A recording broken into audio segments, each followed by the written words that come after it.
ਸਿੰਘੋ ਵਾਹਿਗੁਰੂ ਜੀ ਕਾ ਖਾਲਸਾ ਵਾਹਿਗੁਰੂ ਜੀ ਕੀ ਫਤਿਹ। ਤੇ short show 2020 ਡੇ 2 ਦੇ ਇਸ ਐਪੀਸੋਡ 'ਚ ਤੁਹਾਡਾ ਸਵਾਗਤ ਹੈ। ਤੇ ਆ ਜਿਹੜਾ ਡੇ 2 ਹੈ ਸ਼ਾਰਟ ਸ਼ੋਅ ਦਾ ਲਾਸ ਵੇਗਸ ਵੈਨੀਸ਼ੀਅਨ ਐਕਸਪੋ ਸੈਂਟਰ 'ਚ ਹੋ ਰਿਹਾ। ਤੇ ਅੱਜ ਡੇ 2 ਹੈ, 4 ਦਿਨ ਨੇ ਤਕਰੀਬਨ। ਤੇ ਅੱਜ ਡੇ 2 'ਚ ਤੁਹਾਨੂੰ ਹੋਰ ਵੱਡੇ ਮੈਨੂਫੈਕਚਰਾਂ ਦੇ ਬੂਥ ਦਿਖਾਵਾਂਗੇ। ਸਵੇਰ ਦੇ ਤਕਰੀਬਨ 8 ਵਜੇ ਨੇ ਤੇ ਸ਼ਾਰਟ ਸ਼ੋਅ ਸ਼ੁਰੂ ਹੋਣ ਵਾਲਾ। ਲੋਕ ਆਪਣੇ ਆਪਣੇ ਬੂਥਾਂ 'ਤੇ ਆ ਗਏ ਨੇ। ਤੇ ਇਸ ਸਾਲ ਦੇ ਸ਼ਾਰਟ ਸ਼ੋਅ 'ਚ ਬਹੁਤ ਜ਼ਿਆਦਾ ਰੌਣਕ ਲੱਗੀ ਹੋਈ ਹੈ। ਤੇ ਉਸ ਕਰਕੇ ਸਾਡਾ ਇੰਟਰਨੈਟ ਵੀ ਡਾਊਨ ਹੋ ਗਿਆ ਉਰੇ, ਨਾ ਵਾਈਫਾਈ ਪੂਰਾ ਓਵਰਲੋਡਡ ਹੈ, ਸੈਲੂਲਰ ਨੈਟਵਰਕ ਵੀ ਪੂਰਾ ਓਵਰਲੋਡਡ ਹੈ। ਉਸ ਕਰਕੇ ਮੈਨੂੰ ਜਿਹੜਾ ਲਾਈਵ ਸਟਰੀਮ ਦਾ ਆਪਣਾ ਪ੍ਰੋਗਰਾਮ ਸੀ ਉਹ ਰੱਦ ਕਰਨਾ ਪਿਆ। ਤੇ ਲਾਈਵ ਸਟਰੀਮ ਦੀ ਬਜਾਏ ਹੁਣ ਮੈਂ ਵੀਡੀਓ ਸ਼ੂਟ ਕਰ ਰਿਹਾ ਤੇ ਉਹਨਾਂ ਦਾ ਇੱਕ ਬਣਾ ਕੇ ਐਪੀਸੋਡ ਮੈਂ ਇਹਨੂੰ ਅਪਲੋਡ ਕਰਾਂਗਾ। ਤੇ ਚਲੋ ਫਿਰ ਦੇਰੀ ਕਿਸ ਗੱਲ ਦੀ ਹੈ, ਦੇਖੀਏ ਸ਼ਾਰਟ ਸ਼ੋਅ 2022 ਲਾਸ ਵੇਗਸ। ਤੇ ਅਸੀਂ ਮਿੱਤਰੋ ਹੁਣ ਆ ਗਏ ਹਾਂ ਗਲੌਕ ਦੇ ਬੂਥ 'ਤੇ। ਅਤੇ ਇੱਥੇ ਕੋਸ਼ਿਸ਼ ਕਰਾਂਗੇ। ਆ ਮੁੰਡਾ ਆਸਟਿਨ ਹੈ, ਇਹਨੂੰ ਕਹਿੰਦੇ ਕਿ ਸਾਨੂੰ ਗਲੌਕ ਦੇ 9mm ਦੇ ਸਾਰੇ ਮਾਡਲ ਦਿਖਾਵੇ, ਹੈ ਨਾ। ਅਤੇ ਉਹ ਗਲੌਕ ਦੇ ਵੱਡੇ ਮਾਡਲ ਨੇ ਅਤੇ 9mm ਦੇ ਮਾਡਲ ਤੋਂ ਸਾਨੂੰ ਵਾਕ ਥਰੂ ਕਰੇਗਾ। ਉਹਨਾਂ 'ਚ ਕੀ ਮਾੜੇ ਮੋਟੇ ਫਰਕ ਨੇ, ਕਿਹੜੀ ਵਰਾਇਟੀਆਂ ਦੇ ਆਉਂਦੇ ਨੇ। So guys, here we are at the Glock booth, and here's my friend Austin. Austin Harjeet, very nice to meet you, man. Nice to meet you, sir. Yeah, thank you for taking time out through your busy time. Yeah. So Austin, it'll be great if you can talk us about all your 9mm models, you know, and how they differ. We have some options right here. We're going to start with the largest one. This is the Glock 34 Gen 5 MOS. Comes ready for an optic. This one has a Holliston on it. Yeah. The Gen 5 has a few new features. It's got the no finger grooves. It's got the AMB slide stop lever. Yep. It's got the new trigger mechanism housing and the Glock marksmanship barrel. Yep. And so this is the biggest that you get in the 9mm. Yes. In terms of the barrel length it seems. So this one is geared more towards competition. I do know folks that like to carry it. Yeah. But it is a great competition gun. Yep. Over here you have the Glock 17. This is the bread and butter of the Glocks. Yep. This is a Gen 5. Yep. This is MOS ready. Okay, so perfect. you can add an optic to it. Yeah. This is a great gun to have. Full 17 rounds in there, 17 plus 1. Yeah. And in between this is Gen 5, right? Yes. And in one of the generations, I think you guys went to those grooved things which nobody liked. Yes. So Gen 3, Gen 4, we had the finger grooves. Got it. Gen 5, they went away with the finger grooves. Yeah. It's been well received. Everybody loves the Gen 5s. Yeah. Me personally, so you've been listening to customers, obviously. We're trying. Yeah. So one of our newer models is the Glock 48. The Glock 48 is a slimline gun. This gun is perfect for carrying. So it holds 10 rounds. Oh, single stack. It was a staggered. Holds 10 plus 1. Okay. It is the same length as the Glock 19. Okay. Barrel, slide, and the frame. But it's significantly thinner. So it makes it perfect for concealed carry. Now right next to it we have the Glock 43X. Yeah. This has the same frame as the Glock 48. It still holds 10 plus 1, but it's got the shorter slide and barrel. Me personally, I carry this one every day. I love the Glock 43X. It's a phenomenal weapon. Oh yeah, I think that's a perfect everyday carry gun. Yes, it's a great everyday carry gun. Yeah. And then for your super concealed carry, you have the Glock 43. You're going to have the slower or the shorter slide or grip, holds 6 rounds. Yeah. 6 plus 1. It's got the same length as the 43X. Got it. It's a great, just everyday carry. Got it. So this 43X is just like the 19X version of 19 with a slightly longer grip, which makes a whole of a lot of a difference. It does. To the ergonomics and it does make a big difference. Everybody likes it. Yeah. Like I said, I carry that one every day. Yeah. Absolutely love it. Over here, this is my favorite one personally. So 45. It's 17. This is the 45 of the MOS. This has the point on it. Okay. It's the 17 grip with the 19 slide and barrel on top. Oh. So making it very balanced. So isn't 19X the same? 19X is the same idea. Yep, it runs the flat dark earth. Has a little bit different lip down here, but essentially the same. But this comes in MOS. I don't think 19X comes in MOS. 19X does not come in MOS, but this one does. And if you have the option, if you're deciding between MOS and no MOS, I recommend MOS. Yeah. Because you don't have to add an optic to it. You have the option, But you have the option. So I've run a red dot on mine. It is something to get used to.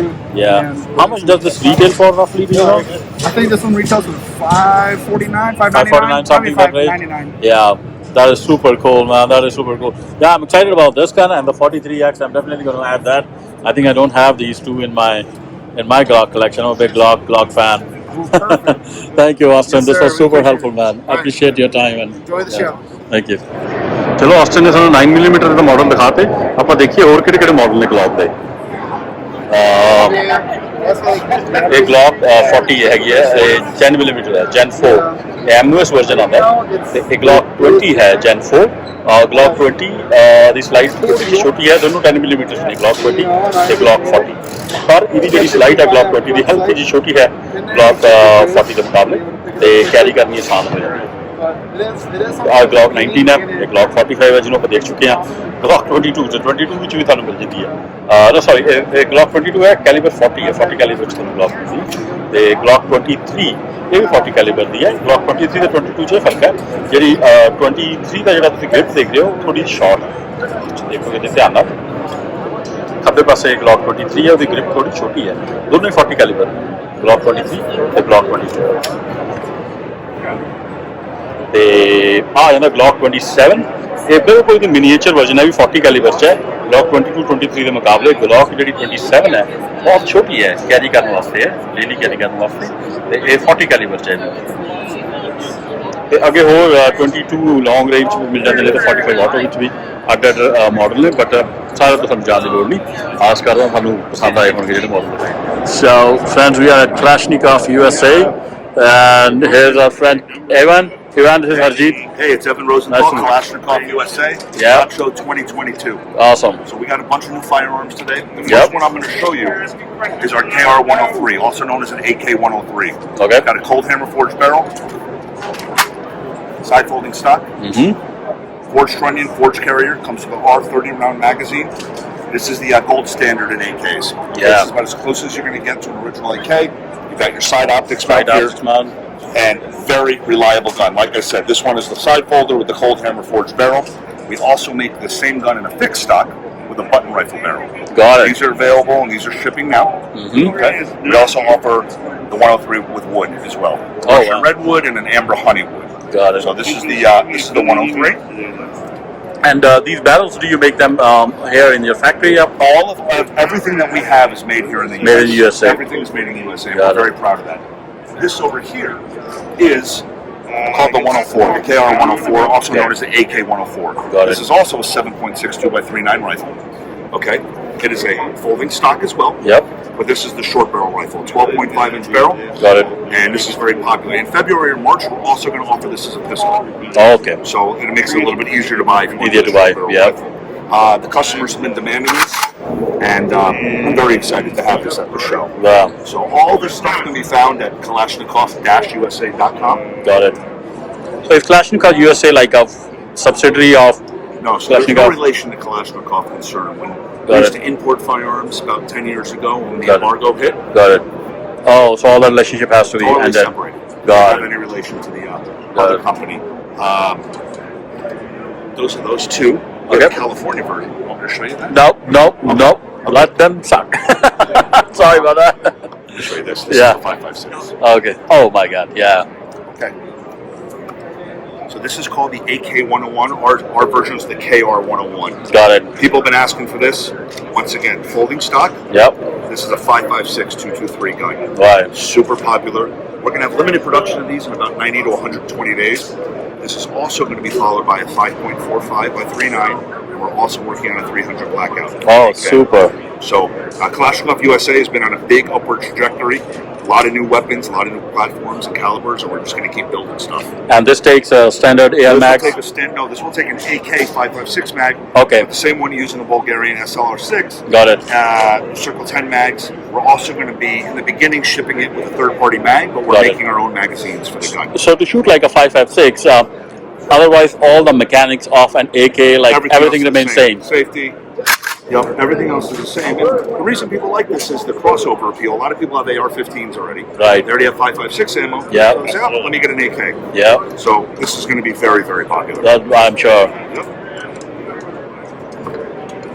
And that seems like the SBR version of the same That is stuff. the machine gun. Oh, the it's a SBR. 9mm. We put 20,000 rounds through that. Got The it. only thing that broke was the muzzle brake Got it. and a firing pin, but full auto fire for 20,000 rounds. Oh, wow. And that's called our KP9. It's a 9mm. Got it. It's based on the original VPS submachine gun. Got it. And I also see, Ivan, like, there's a lot of cool, I think, modified rifles you have up let's there. take a look. Can you show one? Go on, yeah. Let's take this one. First. Yeah, I think this is super cool. So this is going to be our KR-104 7.62 by 3.9 short barrel rifle. Got it. What we put on it is a ShotShow M4 tube adapter. Mm-hmm. We got a Magpul CTR stock. Mm-hmm. We've got a Scalar Works mount and a red dot. We've put a Strela extended charging handle on here. Yep. This chassis that you see, this flat darker chassis, Mm-hmm. made by ShotShow Armament. It's called an MK3 chassis. Modular chassis, 3 pieces. Mm-hmm. Super strong, great. Bravo Company vertical grip that we cut a little bit. And my favorite light on the market, the Cloud Defensive. This is called the Rain. This is the Mini Rain. Got it. We also put the remote switch. Yep. The other thing that we have is our collaboration with Blue Force Gear. Is our own slings. Oh. USA logo, the AK sling. Yeah. And we have a Surefire muzzle brake on there and a blast diffuser. So there's so many different things you can do with the AK platform. That's what's so popular. So, which company's handguard and this one? SureShot Armament. SureShot Armament. Yep, or SureShot USA. SureShot USA. And it seems like for one piece I see the lower handrail. This is the upper one, and then there's this piece goes on the back. So it's not a cheap rail. But I'd say it's one of the toughest rails on the market. Okay. So really good stuff. So one question our viewers might have is like a lot of them, like there are other manufacturers who make those handrails like Zenithco and all. Will Zenithco kind of fit here or not? Yes. So there's a bunch of different rails. Like down here, you'll see this gun. Yeah. This rail is made by RS Regulate. Right. Okay, we sell those. Great rail, made here in the U.S. Got it. Cheaper price point. Yep. That's a $650 MSRP. This is about $230. Right. SLR Rifle Works also makes a rail for our gun.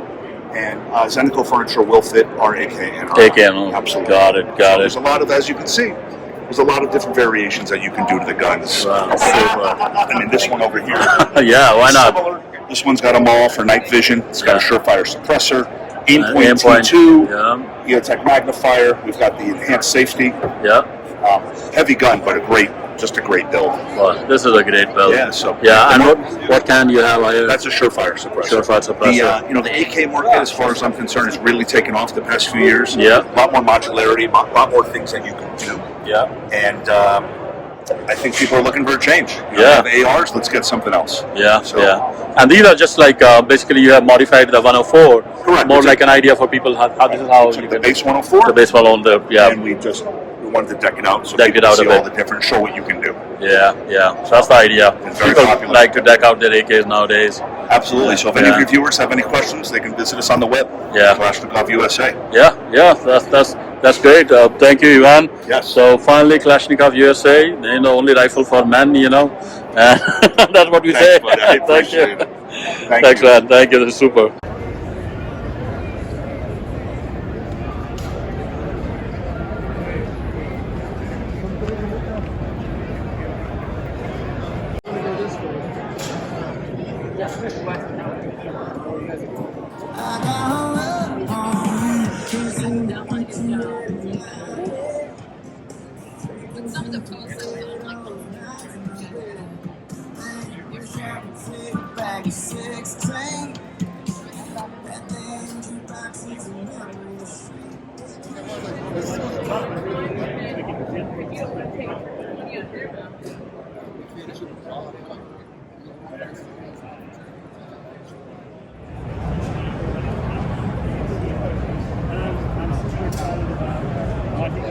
Okay guys, ਤੇ ਹੁਣ ਅਸੀਂ Daniel defence ਦੇ booth ਤੇ ਆ ਤੇ ਇੱਥੇ Daniel defence ਇੱਕ ਵੱਡਾ ਮੈਨੂਫੈਕਚਰਰ ਹੈ ਅਮਰੀਕਾ ਦਾ ਤੇ ਇੱਥੇ here's my friend Chisholm.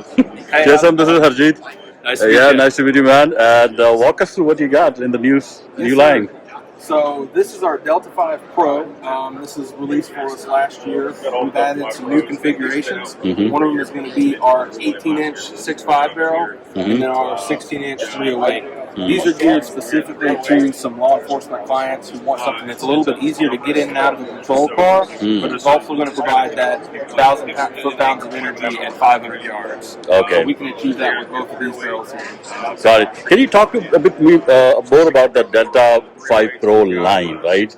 I know this one is more for the law enforcement, right? But what do you guys do differently in your precision rifles? Like, are your barrels like?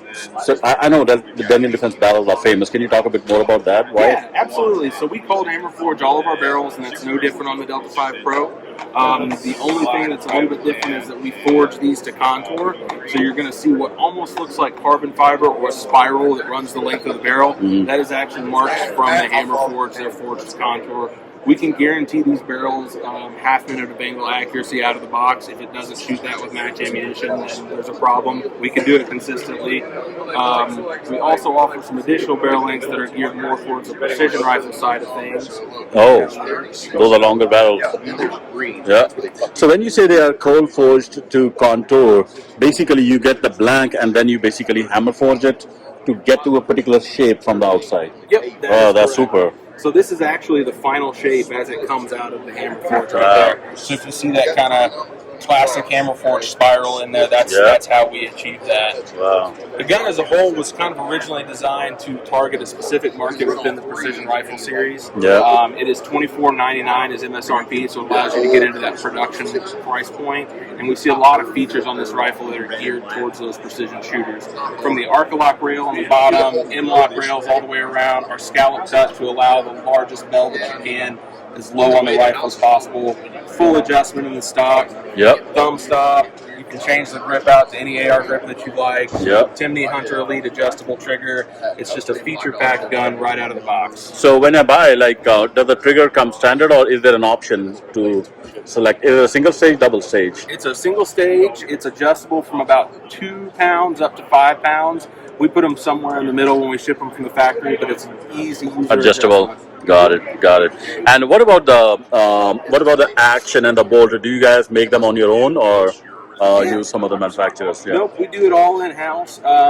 This actually also has a quick change barrel system, and that kind of works in conjunction with the bolt. There's a traditional barrel extension, similar to what you would see on an AR-15 type rifle. The only difference is we've got our 3-lug bolt that interfaces with that, indexing pin, barrel nut. So it's actually very easy for the end user to change barrels and even calibers. So if I have to take the barrel off, do I need to loosen these nuts? Yep, it's going to be 2 screws on this side, 2 screws on the other side. The front end of the action comes off, and then there's a barrel nut right under there. And just remove the nut and the barrel kind of unscrews out. Wow, that is super. Yeah. That is really super. And so if you have to replace the barrel, then I can buy barrels from Daniel Defense or? Absolutely. So we offer the direct replacements, caliber conversions. So if you want to go from 6.5 to one of the short 308s or something like that, you absolutely have that option. And the price you said on this one is $24.99, right? It's going to be $24.99 in black, and then it's going to cost you an additional $173 if you want the Cerakote. Got it, the Cerakote, yeah. No, this is a super rifle. Have you shot this yourself? Oh, yeah, absolutely. What kind of groups do you get on your rifle? I'm not going to talk about the specific shooting skill for myself. There's definitely some very talented shooters at Daniel Defense. Yeah. I'm not in the top, but I've definitely shot this rifle out to 1,000 yards. And it makes it very easy, especially for somebody like me who's traditional hunter, takes shots within 200 yards, get behind a rifle like this and go out to 1,000. It's very rewarding. Yeah. Actually, I was pleasantly surprised. I bought a Daniel Defense only last year, 3 of them. And I was surprised. I took them out. Those were in 5.56. Put a red dot on, took them out for shooting, and I was really surprised because I was getting sub-MOA groups with a red dot, and I literally thought something is wrong with me today. I couldn't. The first gun gave me a sub-MOA, and then I tried the second one, I got a sub-MOA group, and then I tried the third gun, I again got a sub-MOA group. Oh my God, this can't be fluke. There's something really good going on in that barrel up there, and till that time, I thought like this is an overpriced rifle, honestly, and but yeah, like you guys do something special in that hammer forge barrel thing. Oh yeah, and I mean, we hear that exact thing a lot. The price point for some people is a little bit difficult to swallow, but we offer an unlimited lifetime warranty on all of our products. As you just attested yourself, we make some of the best barrels in the world. Our barrels have been proven to last a lot longer than cut rifle barrels that are on the market. They're in service all over the world for people that really need them to stay alive. So we put our heart and soul into making sure we make the best product that we can. Got it. No, super. Okay, do we have something else as well we can talk about? Absolutely. Let's go down and see the R3. Okay.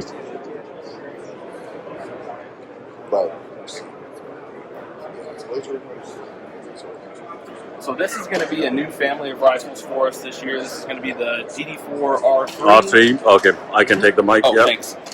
So DD4 R3, M4A1 R3. We're also going to have a Mark 18 R3 Okay. and a an R3S, which will be our 11.5-inch gun. Got The it. major features on this gun is going to be the ambidextrous lower. So we've got mag catch, bolt catch on both sides. Mhm. It's going to be a little bit more friendly to our left-handed shooters as well as folks that like to lock the bolt back without breaking their grip. Mm-hmm. We've also added our Riz 3 rail. This is something that we've been asked about a lot. A lot of people love our Riz 2 and the way that it bolts up, how tough of an attachment system that is, but they wanted something a little lighter and a little more comfortable. Yeah. So we've answered with an M-lock rail version. Yeah, this is so super. So I have, as I was talking to you earlier, I have this M4A1 rail. I love this rail, honestly, but I always felt, that it's kind of too much pre-configured with all the Picatinny all the side. Right. And I needed like M-lock, so it kind of just lightens it up a bit by removing that. And then I can do whatever I need for my need, and rather than being restrained to just the Picatinny being already there. Yeah, and you actually get even some other advantages by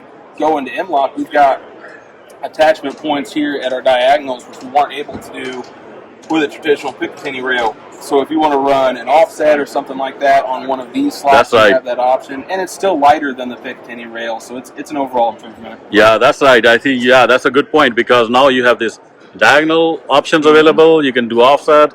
How many are there? Like, wow, that's a lot. More than I can There are count. 3 this side and 3 that side and 1 underneath. That's a 7 M-locks. I just count on like which are available. Crazy. Yep, and integrated rotation-proof sling mounts here. Yeah. So you don't have to worry about your sling getting all twisted up. Oh, that's good, because this one didn't have a sling mount. Right. And it was a pain kind of putting that on. Yep. We try to listen. We try to improve. Where we can. Daniel Defense is listening, guys. Yeah. That is super, man. That is super. Yeah, and the rest of the thing is mostly kind of standard what we get in the M4A1, right? Right, Or is there anything changed in the receiver upper as well? Nope, the standard feature set is going to be the same. In fact, you can drop any AR-15 upper on top of this lower and vice versa. This upper would go on anybody else's lower. The only things that are going to be proprietary are going to be these individualized controls here. So, there's not an aftermarket replacement for our ambi bolt catch, obviously because we just launched it, but, that could be an option later. But right now, that is proprietary. Everything else is standard AR-15. So I get it. Like, you guys have this cold hammer forged barrel, which is probably the biggest secret for the accuracy that we get out of your 5.56. Anything else that Daniel Defense does in the rifle which makes it so accurate? We hold extremely tight tolerances, so you're going to get a good mate-up between your barrel and your upper receiver as well. So if you're using, an optic mounted on your upper receiver, obviously we want it to be true to the barrel and stay true to the barrel. So hold really tight tolerances there. And then the barrel inspection process is just, it's pretty mind-blowing. It gets inspected several times before it ever even gets test fired. It's going to get proof tested and then test fired in the factory. So we go through a lot of different steps to make sure that we get that right. Because at the end of the day, the barrel is the heart of the rifle. Do you discard of some barrels which kind of don't meet the... Plenty. I would say that we probably have a higher scrap rate than a lot of people, and it's because a lot of stuff doesn't meet our very strict tolerances. Got it. No, I can attest to that. Like, I have all these different 5.56s, but all of them, they give you a bit of a rattle, no matter which company you buy them. But this one seems so come together. Like, you never kind of feel that big rattle in your gun ever, which to me is a sign of good tolerances. Oh yeah, and I mean we have people that are hand matching these uppers to lowers. It's not like we just pluck one off an assembly line and stick it with another one. They're hand matching them. Absolutely, yeah. And if there is a tolerance issue that's wide enough that they don't match up, then the whole upper and lower set gets scrapped. That is super. Yeah. Is it possible, like, if I have some lowers, like Daniel Defense lowers, can I send them to the factory and tell them, hey, match an upper and then send an upper to me? Maybe that's too much to ask. That's not a service that we offer right now, but it does sound like a cool idea. Yeah, no, that is super, man.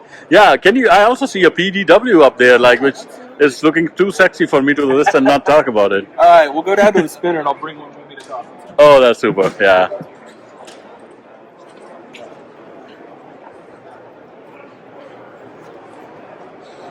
Okay, this is probably the highlight of this whole booth out here. Yep, so that's Yeah. our PDW pistol. It does extremely well for us. That's a 7-inch 300 blackout with a Maximum Defense PDW brace. We Okay. also offer it as a factory SBR, so if you want to go that route, you have the option as well. It's going to come standard with our linear compensator there, as well as this hand stop so that you're not slipping out there. Most of us are probably going to put a can on it, so the thing to remember is even though it looks like the shoulder of these threads is inside the rail, it actually extends out past the rail, so any muzzle device that you want to use is going to work fine. Going to work fine on that. Express roll made up seamlessly. So I just need to take that off, and it kind of unscrews, I assume, and then put whatever muzzle device I need. Yep, that's correct. It's standard 5/8 24 threads underneath there. Wow, that is super. And what's the price on this one? Do you know? Roughly, approx. No. Right around $2,000, depending on how it's configured. This one, for instance, is one of our Cobalt Cerakote colors. Got it. That one there is a flat black, so it's about $173 difference depending on Got it. if you go with the color or not. Yeah, this is that Sig Rattler killer, I believe. You know, I didn't have say one. that, you did. Yeah, I have one Sig Rattler, and I'm going to buy this one too.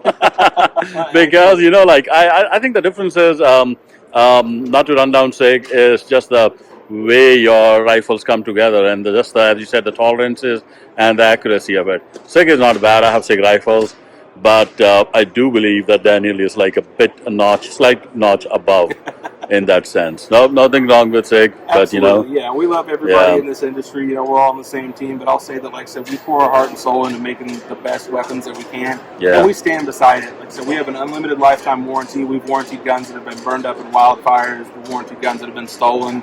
We want you, if you're spending the money, we want you to enjoy the firearm, get to shoot it. Yeah. If there's something wrong with it for some reason, that's our fault, and we want to take care of it. Yeah. So we try to pride ourselves on one of the best warranties in the business. Yeah, no, this is super, super.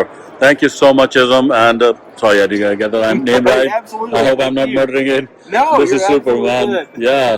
We appreciate you coming out. Yeah, no, thank you. I appreciate it. And yep, I will just probably go around and show my viewers a bit of the booth. Sounds good. Thank you. Yep.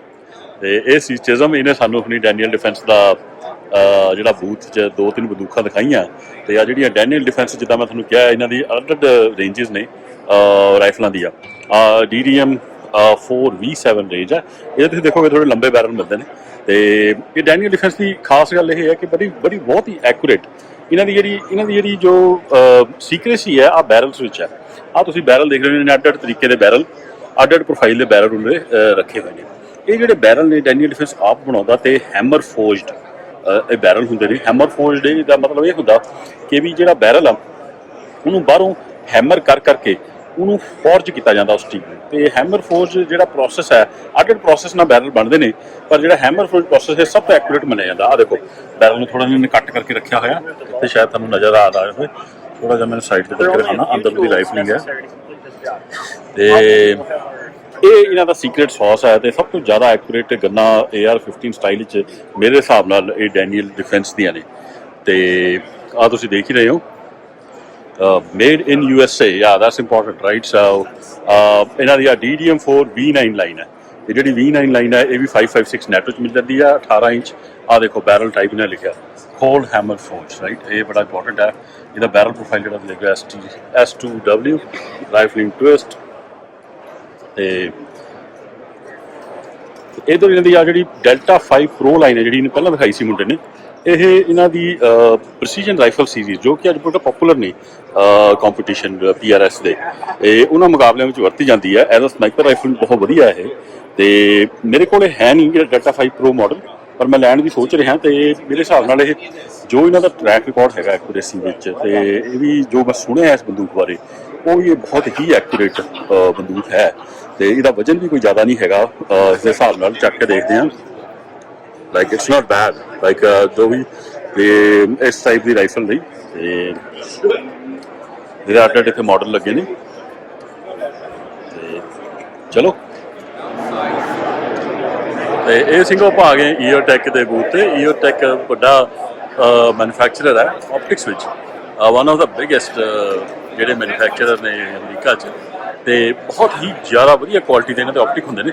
ਸਭ ਤੋਂ ਪਹਿਲਾਂ ਮੈਂ ਇਹਨਾਂ ਦੇ famous optic ਦਿਖਾਉਂਦਾ, ਜਿਹੜਾ ਕਿ ਤੁਹਾਨੂੰ ਫਿਲਮਾਂ 'ਚ ਹਰ ਥਾਂ ਨਜ਼ਰ ਆਉਂਦੇ ਨੇ, ਤੇ ਜਿਹੜੀ ਕਿ ਇਹਨਾਂ ਦੀ ਹੈਲੋਗ੍ਰਾਫਿਕ ਸਾਈਟ ਹੈ ਫॉर द ਰਾਈਫਲਸ।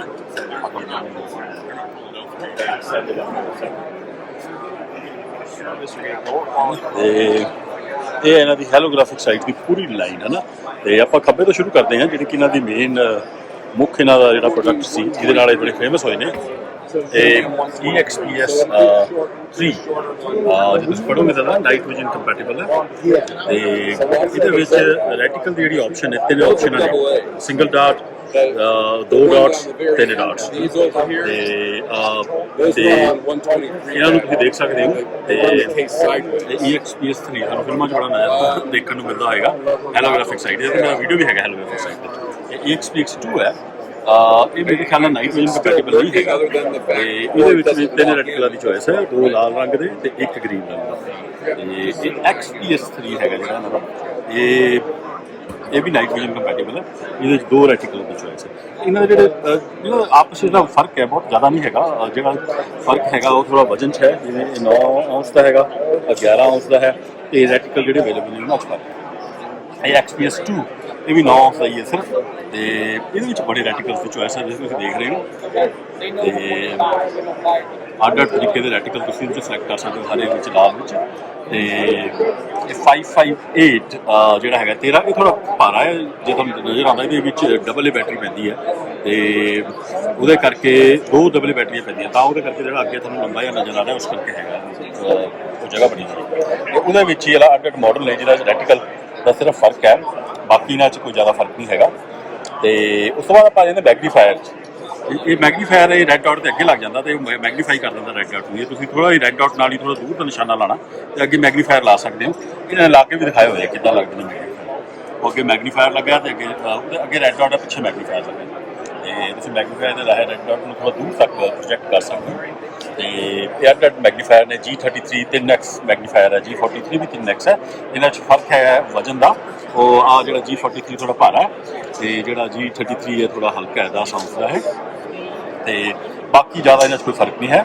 ਤੇ ਜਿਹੜਾ G45 ਹੈ 5x ਹੈ, ਤੇ ਇਹ 12.8 ਔਂਸ ਦਾ ਸਭ ਤੋਂ ਭਾਰਾ। ਤੇ ਜਿਹੜਾ ਫਿਰ ਇਹਦੇ ਵਿੱਚ ਇਹਨਾਂ ਨੇ ਅੱਡ ਕੰਬੀਨੇਸ਼ਨ ਬਣਾ ਕੇ ਦਿੱਤੇ ਹੋਏ ਨੇ। ਤੇ ਮੈਗਨੀਫਾਇਰ ਦੇ ਨਾਲ ਤੁਹਾਨੂੰ ਕੀ ਕਹਿੰਦੇ ਨੇ, ਰੈੱਡ ਡਾਟ ਲਾ ਕੇ। ਤੇ ਇਹ ਇਹਨਾਂ ਦੀ ਮੇਨ ਜਿਹੜੀ ਮੁੱਖ ਲਾਈਨ ਹੈਗੀ। ਤੇ ਦੂਜਾ ਤੁਹਾਨੂੰ ਇਹਦੇ ਲੋ ਪਾਵਰ ਵੇਰੀਏਬਲ ਆਪਟਿਕਸ ਬੜੇ ਫੇਮਸ ਨੇ EOTech ਦੇ, ਜਿਹੜਾ ਕਿ ਮੇਨ ਜਿਹੜਾ ਇਹਨਾਂ ਦਾ ਪ੍ਰੋਡਕਟ ਹੈ ਉਹਦੇ ਬਾਰੇ ਅਸੀਂ ਗੱਲ ਕਰਾਂਗੇ ਐਰਨ ਨਾਲ। EOTech ਦਾ ਹੀ ਤੇ ਰੈਪਰੈਜ਼ੈਂਟੇਟਿਵ ਹੈ, ਬਟ ਇਹ ਇਹਨਾਂ ਦੀ ਅੱਡ ਵੱਖਰੇ ਜਿਹੜੇ ਲਾਈਨਸ ਪ੍ਰੋਡਕਟਸ ਲੱਗੇ ਹੋਏ ਨੇ। ਇਹ 1/6 ਮੈਗਨੀਫਿਕੇਸ਼ਨ ਦਾ ਹੈ। ਇਹਨੂੰ ਇੱਦਾਂ ਪੜ੍ਹੀਦਾ ਕਿ 1/6 ਮਤਲਬ 6 ਮੈਗਨੀਫਿਕੇਸ਼ਨ ਹੈ। 24 ਮਿਲੀਮੀਟਰ ਦਾ ਆਬਜੈਕਟਿਵ ਲੈਂਸ ਹੈ। ਜਿਹੜਾ ਆਬਜੈਕਟਿਵ ਲੈਂਸ ਹੈ ਜਿਹੜਾ ਲਾਈਟ ਗੈਦਰ ਕਰਦਾ, ਜਿਹੜਾ ਸਾਹਮਣੇ ਹੁੰਦਾ ਲੈਂਸ, ਪੀਪਲ ਲੈਂਸ ਨਹੀਂ, ਜਿਹੜਾ ਸਾਹਮਣੇ ਆਬਜੈਕਟਿਵ ਲੈਂਸ ਜਿਹਦੇ ਤੋਂ ਲਾਈਟ ਅੰਦਰ ਜਾਂਦੀ ਹੈ। ਤੇ 28 ਜਿਹੜਾ ਨਵਾਂ ਇਹਨਾਂ ਦਾ ਪ੍ਰੋਡਕਟ ਆਇਆ new in 2022, this is 1/10x ਤੇ 28 ਮਿਲੀਮੀਟਰ ਦਾ ਆਬਜੈਕਟਿਵ ਲੈਂਸ ਹੈ। ਤੇ ਇਹਦੇ ਟਿਊਬ ਵੀ 34 ਮਿਲੀਮੀਟਰ ਦੀ ਹੈ, ਜਦਕਿ 1/6 ਦੀ 30 ਮਿਲੀਮੀਟਰ ਦੀ ਹੈ। ਤੇ ਇਹਦੇ ਪ੍ਰੋਡਕਟ ਬਾਰੇ ਆਪਾਂ ਡਿਟੇਲ ਲਵਾਂਗੇ ਯਾਰ। ਤੇ ਇਹ ਹੈ EOTech। Okay, friends, here we are with Alan from EOTech. Alan, this is Harjeet. Nice to meet you, man. Yeah. So, Alan, what do you guys got new in EOTech this year? So, EOTech, I think we're off to a really good start of this year as far as new products go. With our Voodoo 1-6 and 1-8, which are kind of legacy products, we updated those to have green reticles as well as the red. So, the 1-8 has a green daylight bright dot. The 1-6 still first focal plane, still an edge reticle, but the green, it seems a bit more intense and you pick it up a bit faster. So really excited about those. But we're most excited about our new pistol sight, the E-Flex. We've done a lot of really interesting things with this. We've spent a lot of time in development. We went with the Delta Point Pro footprint. We've also, one of the most important things about this is we designed it as a pistol sight, not as a mini red dot. So we built it to ride on the slide, to be able to withstand that really hostile environment. Our lens really sets us apart. Not just the fact that it's rectangle, has the same aspect ratio as our holographic weapon sight, but also because we were able to take our experience with Voodoo and how we multi-code optics so that our AR coding on here is very close to being optically clear. So when you look through that sight, you're not going to see a whole bunch of different colors, or grays or blues. Yeah. We've been able to reflect that red while allowing the other colors of the spectrum to pass through, which means that, in corners and dark areas and crazy light situations, you can still see the target. You can still see what's out there. Yeah. Pretty much distortion free, except for on the very, very edges. Yeah. And I'm talking against the post edge. Anybody who picks this up is going to know that it is a very high quality, very well thought out product. Yeah. And top load battery. I mean, it's full of features. You have to check it out. That's a top load battery. That's very good. Battery comes that with our great, standard no BS warranty. You break it, we'll fix it. Aluminum housing.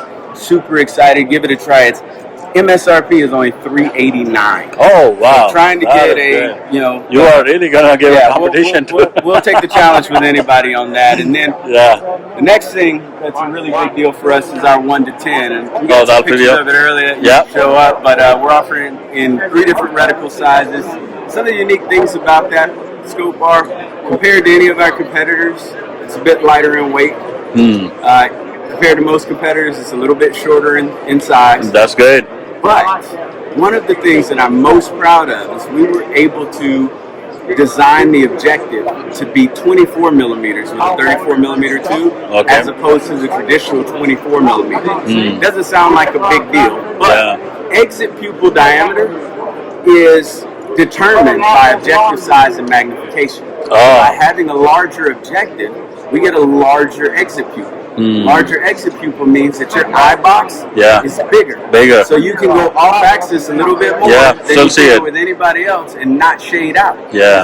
To me, that's one of the most important considerations in a LPVO. Because at one power, I'm engaging stuff that's right here, and I don't need to get perfect alignment, stock. If it's a distant shot, I have time for that.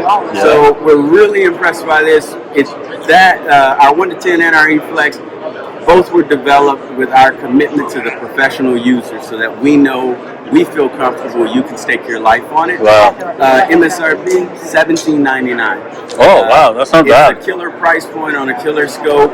So if you haven't been there yet, go check out eotechinc.com and look at everything else we've got. Wow, that is super. So on this, do you remember what is generally the weight on this optic? I can get you the weight for you to put it across the thing. To be honest with you, 500 of them that I'm working with. So, got it. I'm sorry, but I'll give you the overall length as well as the weight. It's sub 11 inches, and God, I don't want to lie. No, this is super, man. This is super. Like a 28-inch kind of an objective is great, super. Thank you, Adam. This is super, man. Thank you for your time. Appreciate it. That's a lot of knowledge, and love it. Well, if you got any other questions, come and let us know. eotechinc.com. Okay, ਮਿੱਤਰੋ ਅਸੀਂ ਆ ਗਏ ਹਾਂ accuracy international ਤੇ accuracy international ਮੇਰੇ ਹਿਸਾਬ ਨਾਲ ਦੁਨੀਆ ਵਿੱਚ ਸਭ ਤੋਂ ਜ਼ਿਆਦਾ ਐਕੂਰੇਟ ਰਾਈਫਲਸ ਬਣਾਉਣ ਵਾਲੀ ਕੰਪਨੀ ਹੈ ਤੇ here is my friend Scott Harjeet, nice to meet you. It's a pleasure. Thank you for taking time out to talk about some of your beautiful rifles you have. I own 2 of AIs myself, and I can tell you how big a promoter I am of your brand. But if you can talk about a couple of your law enforcement models or anything, that'll be great. Sure. So on this display, we have our 2 most popular law enforcement models. This rifle is the model AT-LE, and it's specifically for law enforcement market. These are available with a 16 or a 20-inch barrel in 308 chambering. And this one is fitted with a forward UNS mount. We have a rail that can fit in the key slots that keeps the night vision coplanar with the action rail, so they remain in the same plane. Nice. So you can add a clip-on or something on it? Yes. It kind of looks well. This model, we adapted the butt off of the AXMC, and this one folds over the bolt on the right side of the gun. Got it. So you have the narrowest possible folded cross-section. Right. And so then just above that, this is the last upgrade of the AXMC multi-caliber, and this is our LE version. And we updated this by replacing the plastic grip with the machined-in Arca rail. Got it. And we also include that on the fore end, so you can tripod mount the gun anywhere from here up to here. And this rail conforms to the RRS standard, which is a very tightly tolerant standard. So Yeah. you operate with all of these different clamps. Yep. So this is sold as a 338 lap mag with 20-inch and 27-inch barrels. Got it. And here again, it has the same butt and grip architecture as the AT. So if a department adapts this gun for like a heavy sniper rifle and this one, the operator has a familiar grip and butt between both platforms. Got it. Yeah, and also one of my questions is always, what is the secret sauce of Accuracy International? And not to ask for trade secrets, but I own an AI and I own many custom sniper guns as well. No matter what I put into my custom guns, they're never able to match my AI in terms of accuracy. Well, firstly, the actions are massive and strong, and so they're very rigid, and they don't need like bedding To match to the chassis. shift, right? Yeah. Like this action and this action have 4 screws tying it to the chassis versus typically 2. Just 1 or 2. Yeah. Custom 2. gun. Yeah. And honestly, most of the custom actions are what we would call an updated or a repurposed hunting action. And so originally they were never designed for high precision. They've been adapted and improved over the years to do better. But from the outset, this was always designed to be a sniper rifle. It was never like a cheap hunting gun that this was based on. Got it. So that has allowed us, because the bottom of the action is flat, we can run a true 10-round double-stack magazine. It's a little harder to do in a round action, especially in the 338, because of the width of the magazine. Yep. It's typically wider than the whole receiver. Yeah. Custom gun. Yeah, so that answers one of my questions. That I always felt like the AIs tend to be a bit more heavy, especially on the action side, right? So that kind of explained that it has a purpose to it. Yes. And so the deliberate decision, great. Because I used to think like that barrel is the most important portion, but when I buy AI, I think on the AXMC you use Bartlin barrels. If I'm not wrong. Here in the United States, we do source barrels from Bartlin. We buy the blanks. Yeah. We machine them and finish them. Oh, so you guys finish them? Okay, got it. Yes, we do. Okay, is there some magic in that as well? How you guys finish the barrel? Well, not. I mean, we're doing the same type of process that any of the top tier custom shops would do, but we've adapted it to a production environment. But just like on a custom gun, every barrel goes into the machine and it's dialed in off of the board to zero run out. And so we're very careful with concentricity and chambering. We buy very high-end chambering reamers. As a reamer, as a tool wears, we retire the tool at such a time as we're not changing the dimension of the chamber. So across multiple runs of barrels over weeks and months, we have very high consistency on that between all those chambers. Got it. So that's why we can swap barrels across our guns without hand fitting them. Got it. Like I can take the barrel off of this ATLE and put it on the ATX over there, and vice versa. Got it. And they will head space on both actions. Got it. So in US, I think Mile High Shooting is like your distributor kind of We stuff? have 2. We have Mile High Shooting Accessories, and they are also our US law enforcement distributor. And then we have Euro Optics, which is a fully stocking retail distributor. So if I have to get replacement barrels for my AXMC, they are the people to go to? Both Mile High and Euro Optic carry our replacement barrels. And that will ensure that it's done basically the same way and standard AXMC barrel comes. The replacement barrel is exactly the same in every way as a production barrel. Got it. No, that is super. What else is there something new you are bringing to US market sometime soon? Yeah, we can walk over here and I can introduce you to the ATX, which That'll be is great. more competition That'll be great. That was not on our agenda, but let's add it if you have time. So I've got one here on a tank trap, and this Okay. is like something you would find in a competition. In a competition, yeah. And so this rifle, the action is the same as the ATLE, but the entire stock system has been designed to really tailor to the competitive shooting guys. Yeah. And so you have a very long forend with continuous key slot Yeah. and Arca rail full length. And this, you can see this bag. This is called a game changer. They're Yep. very popular, and I can Just place sits right the up there. rifle there, and it's Perfectly balanced. balances perfectly, and it's very stable. Yeah. I'm telling you, you guys will have a lot of converts. I've been using my AXMC in some of the PRS matches. Has been doing phenomenal. But I always kind of felt it needs a bit more tuning, like what you exactly pointed out. Putting it on a bag like this. Small things, and this gun probably will solve all those We issues. have an interesting group of accessories for this. I can show you. Oh, that would be cool.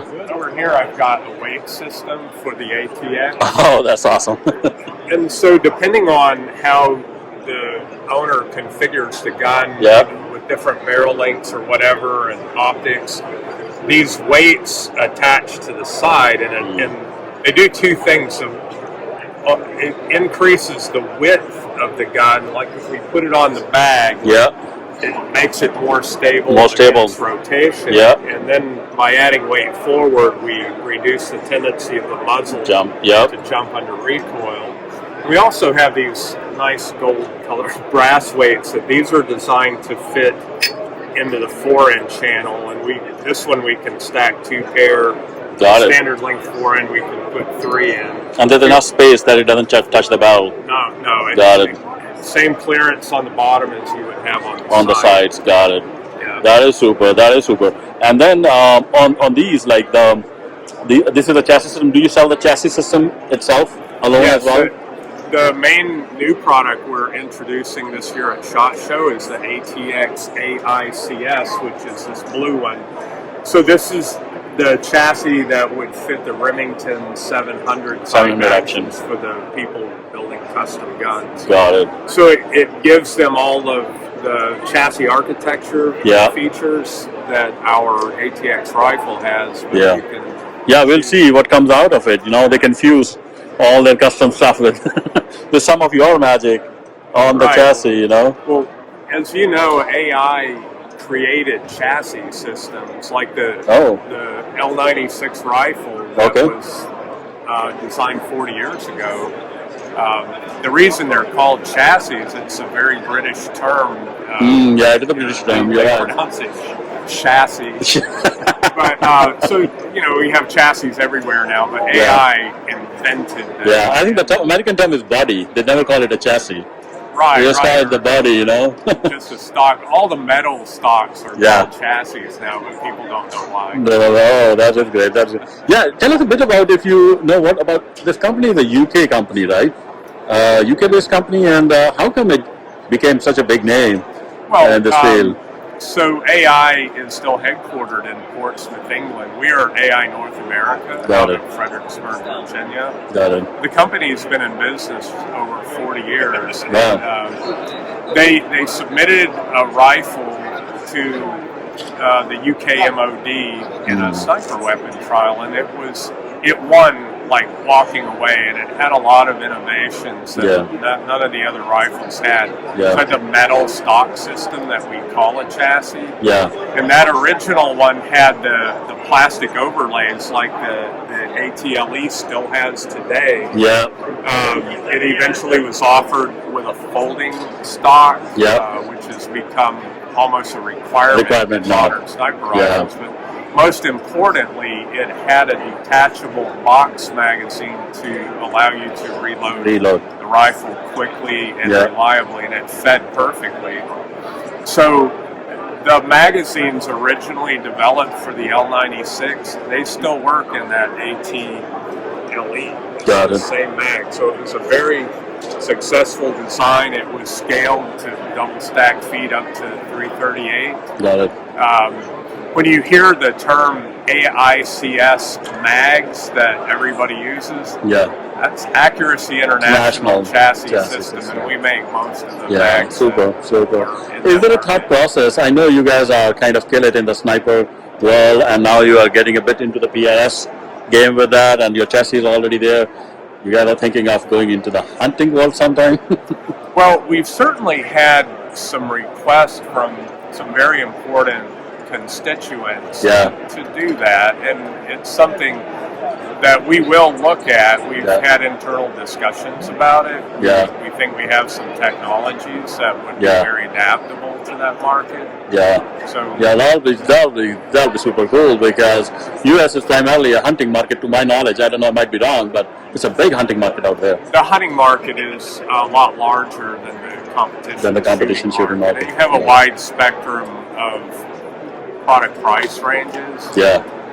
So it is a vast market. In fact, until the ShotShow was never had tactical until about 15 or 20 years ago. It was very small. So now today, tactical stuff is probably half of the show. But hunting is still huge. Like next week, the Safari Club show will be over at Mandalay Bay, and it's a large, exclusively hunting-oriented show. Somebody was showing us statistics to me, not sure how true it was. In US, the number of hunting licenses they issue every year is larger than the size of 5 largest armies combined. So that's how huge this market is. Assuming not every hunting license is utilized, but it is huge. But thank you so much for talking us through it. I know it's valuable time, and but I really appreciate you talking us through all this. It's my pleasure. Thank you, RG. Thank you, Scott. Okay, guys, we are at Spider Co, and we have our friend Mike here. Mike, Harjeet, nice to meet you. Nice to meet you. Thank you for being here. Mike, tell us what new cool stuff you got here in Spider Co. Well, in chatting with you a little while ago, one of the things you were interested in is blade shapes. So when it comes to blade shapes and understanding blade shapes, that really has a lot to do with the performance of knives. And in our Reveal 9, the latest products that we've announced with Spyderco, we have kind of a theme going on, which is our Wharncliffe blades. Oh, Wharncliffe. So when you look at Wharncliffe blades, for example, this is a Jumbo design, which is actually one of my designs. A Wharncliffe is identified by a perfectly straight cutting edge, and then the spine of the blade tapers down to the edge. It may be a long, gentle curve. It may be like this, where it's more of a faceted tapering down to the point. But the key thing is that straight cutting edge, and then the spine meeting that. So what you end up with is not only a straight edge, but also a very acute point. Acute point, to kind of make an entry, right? Exactly. So when you look at the way that knives typically work, actually we'll take a look at this one for a moment. So what you see is a straight cutting edge, but then you have belly near the tip. So with belly, when you think of how the human body works, we always move in arcs. So our body is hinged, we always move in an arc. So when you're cutting something, you're going to be applying increasing pressure into that cut until you get to the point to where the curve of the edge runs parallel to the curve of motion of your arm. When those two run parallel, there's no longer any pressure being applied into the target. That's right. So when you're using something, like if you're using this for skinning or for caping, it gives you a very precise depth of cut, because it allows you to really work with great precision in using that arc, those parallel arcs, to be able to cut with control. But when you want to cut with power, what you want to do is cut with power all the way to the tip. So I'm going to use a couple of training knives here so you can see this. No sharp edges on this. You can see this is straight here, and then it has some belly near the tip. So applying pressure here, this cuts with power, and then once you get to the end, it just kind of slides off, because that's where the two arcs would run parallel. That's right. When you have something with a Wharncliffe, it stays cutting with power all the way to the tip. All the way to the end. What it also allows you to do when you look at that, even though this is a relatively large knife, if I choke up on this, what I can do is actually grab the flat of the blade. It's got a nice broad blade to it, and I can actually use this with the precision of a scalpel. Correct. So even though it's a large knife and I can cut with power back here near the heel of the edge, what I can also do is be able to choke up and use it with great precision. So it gives you amazing versatility. And it also, when you look at being able to puncture, it gives you a very acute point. When you're applying pressure in with the point, it punctures, and then the ramp of the back of the blade actually pushes down on the cutting edge. So it shears along the length of the cutting edge, and it pierces very, very well. So whether you're looking at it from a defensive application, from a utility application, whatever else it might be, it's a very, very versatile blade shape. So one of the things that you'll see is in kind of our newest offerings in Reveal 9 are these blades down here, we have things like the Andela, for example. This is a design that falls between two of our most popular designs, the Delica lightweight, the Delica 4 lightweight, and the Endura 4 lightweight. This is the Andela, which is right in between. Yeah. And what we've done is taken that basic design, that basic handle design, and now we've kind of supercharged it with that Wharncliffe profile. Yeah. So the Wharncliffe actually goes back to the early part of the 19th century. It was a British Lord Wharncliffe, a British aristocrat, who was a pocket knife enthusiast. He was kind of bored with the knife designs that were out at the time. He wanted to have something that basically gave you these cutting characteristics. He wanted something that would give you a very acute point and that cutting utility at the point, but still be able to cut with authority and power. Yeah. So he designed a knife, had it made by a British knife-making firm in Sheffield, and that became the first Wharncliffe blade profile, and it took his name. It's been around since then, and many savvy knife users, a lot of folks who are familiar with pocket knives are familiar with the Wharncliffe profile, and they really enjoy it because of its versatility. But it's kind of made a resurgence in recent years, been being featured in more and more mainstream knife designs. Yeah, the one thing comes to my mind when you look at that blade is like brutal.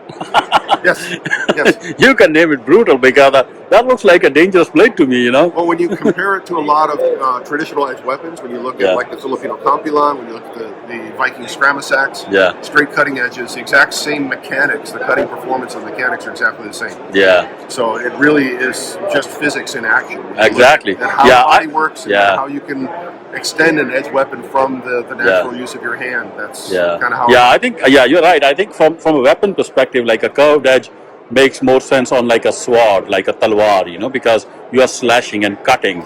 Especially from horseback. From horseback, when you look at cavalry, the idea of being able to cut and continue the motion. Continue the motion without getting stuck, you know. Without getting stuck or disloading, shoulder, Exactly. But on the smaller weapon, which is a handheld, I think this kind of from a weapon standpoint, this makes a lot of sense to have this kind of an edge, you know. Exactly, and I've been a fan of Wharncliffe designs for many years. Fortunately, about 20 years ago, Spyderco kind of embraced my love of the tactical Wharncliffe. Yeah. And the very first Yojimbo designs, and now the Yojimbo 2 that I designed, they were kind of the ones that really kind of pioneered that concept. Got it. And the Yojimbo is just kind of the latest expression of that, a little bit larger. So it's something that's always been near and dear to my heart. To see more and more Wharncliffes kind of coming out of the Spyderco line is something that makes me really happy. Super, super. This is so super, Mike. Thank you so much for showing these wonderful, lovely blades. They are beautiful, and I wish you best of luck, and thank you for your time. Thank you. Okay, friends, we are at Double Star Ace Limited, and here's my friend Nick Harjeet. Nice to meet you, man. Good to meet you, brother. Yeah. Tell us what you got here. One of the new products we have today is our new PDW stock. We designed this to go with the SIG platform, like the MCA, the Rattler, kind of stuff, the Rattler.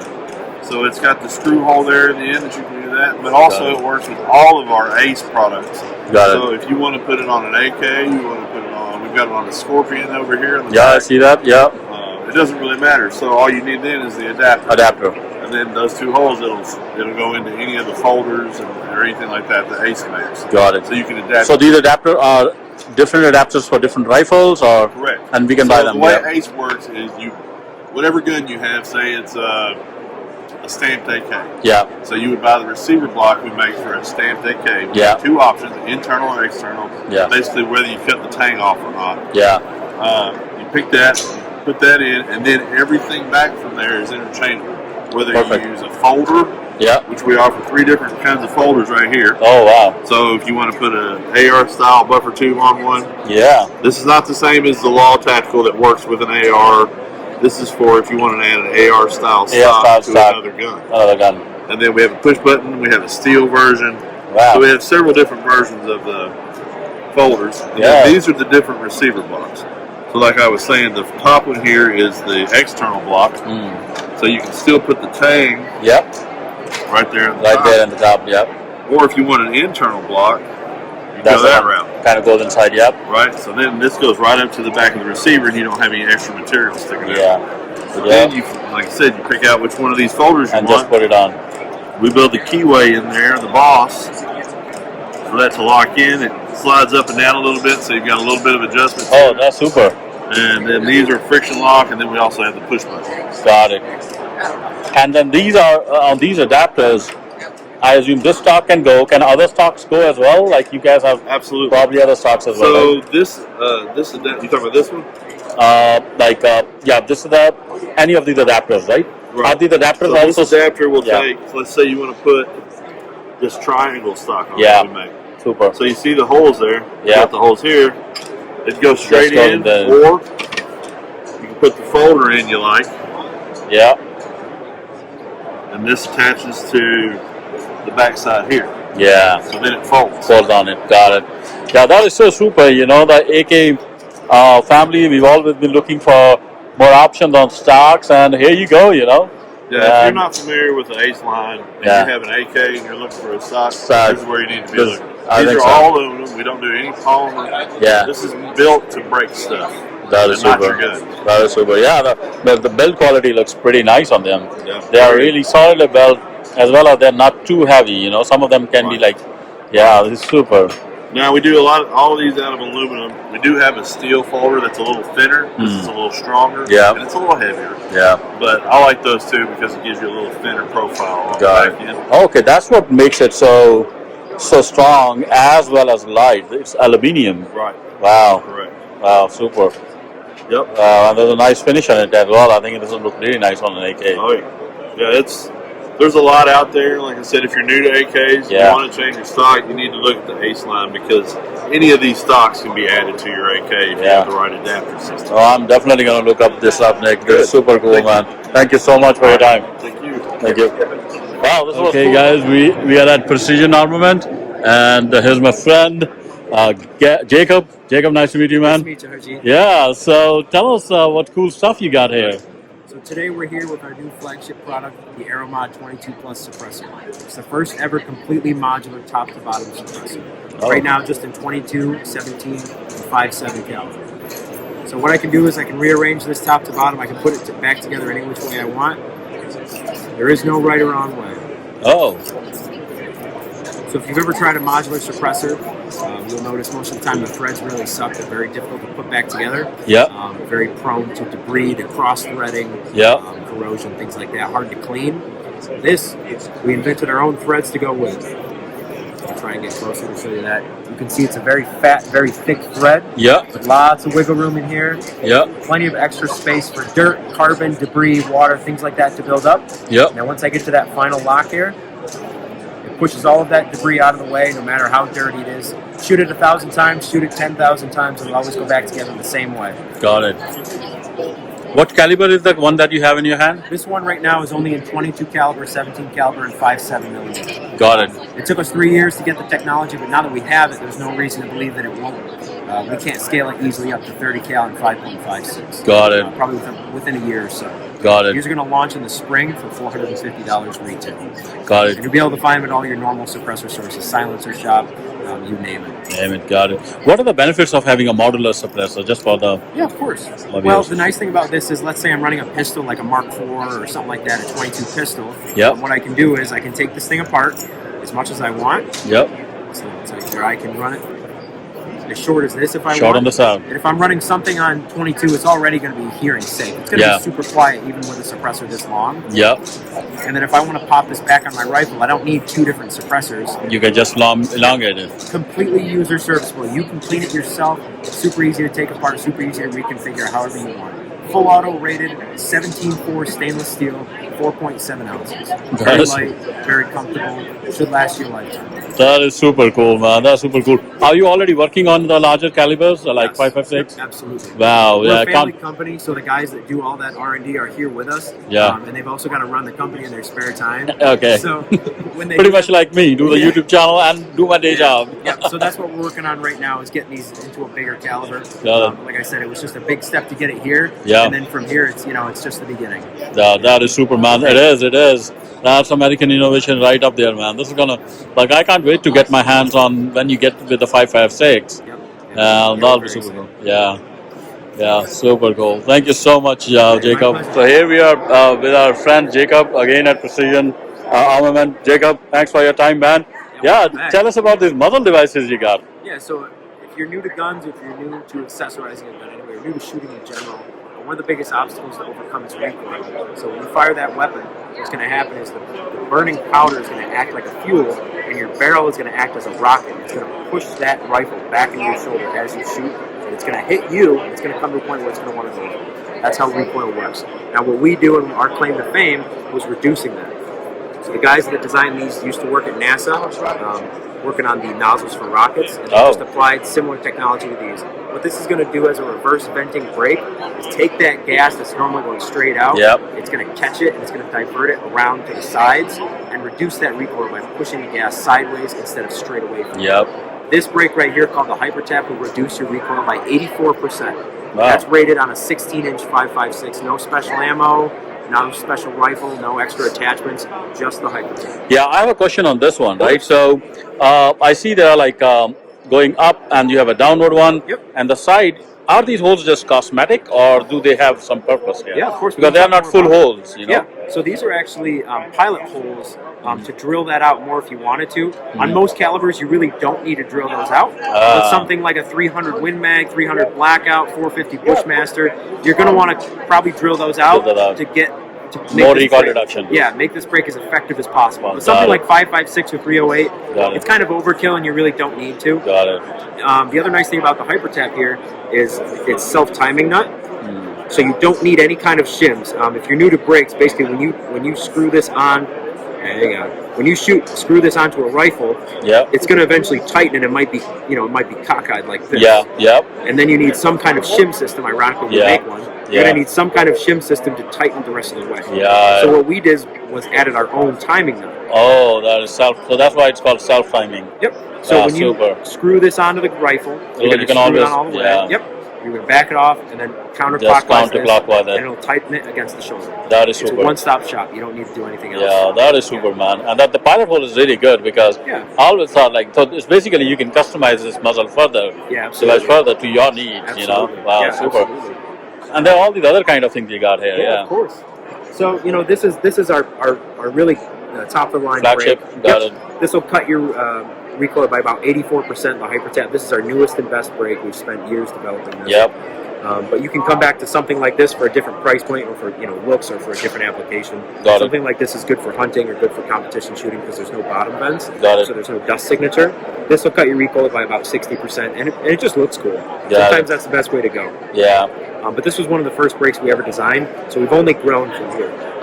Now, something like this. Before we go there, on this one, right? So we have cuts on the side and then on the top. So I'm assuming this will help us produce a flip up and sideways movement, but not cuts on the down. So if you don't want too much of reduction towards a downward movement, this is the one to go with, right? Well, the other thing about bottom vents is that if you're doing it in prone shooting, you're going to kick up dust. All that gas that shoots out of there, it's going to kick up dust, so that avoids that. It'll get in your scope. You'll be able to be seen from far away if you want to avoid that.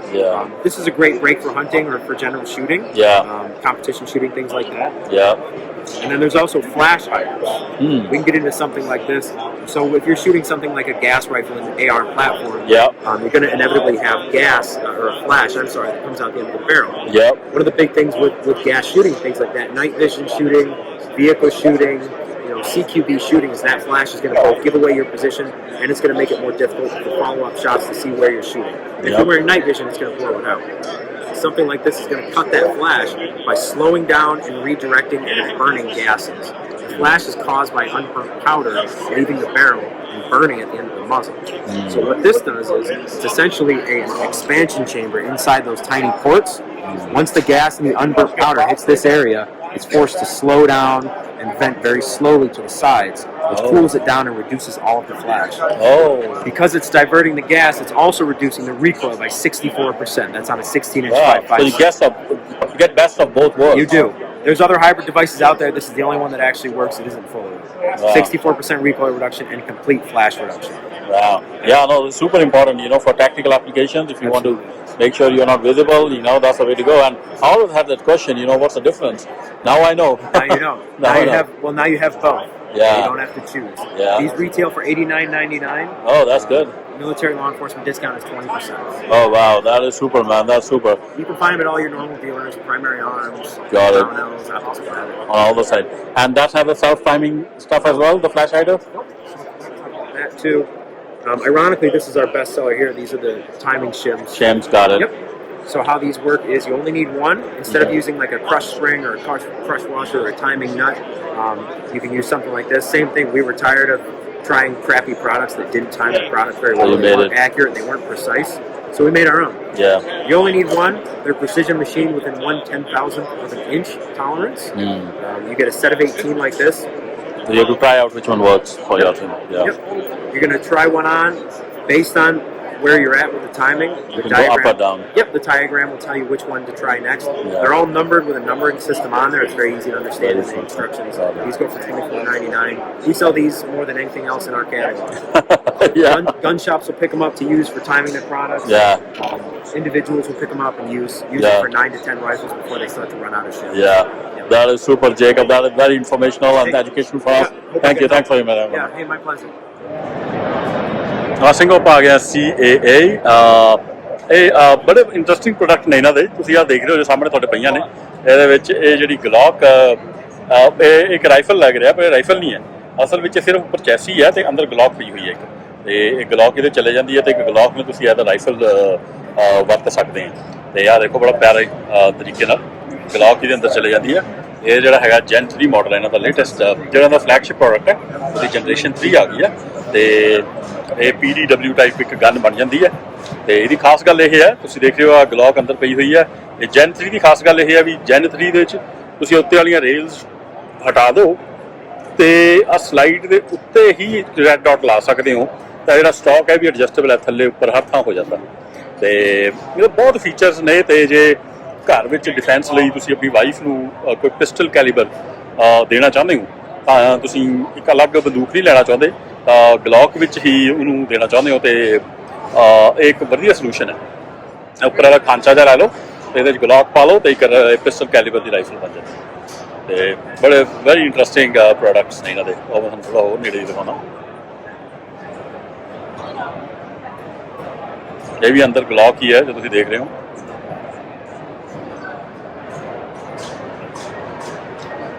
ਧਿਆਨ ਨਾਲ ਦੇਖੋਗੇ ਅੰਦਰ ਤੁਹਾਨੂੰ Glock ਨਜ਼ਰ ਆਉਂਦੀ ਹੈ ਉੱਪਰ ਸਿਰਫ ਇੱਕ ਚੈਸੀ ਲੱਗੀ ਹੋਈ ਹੈ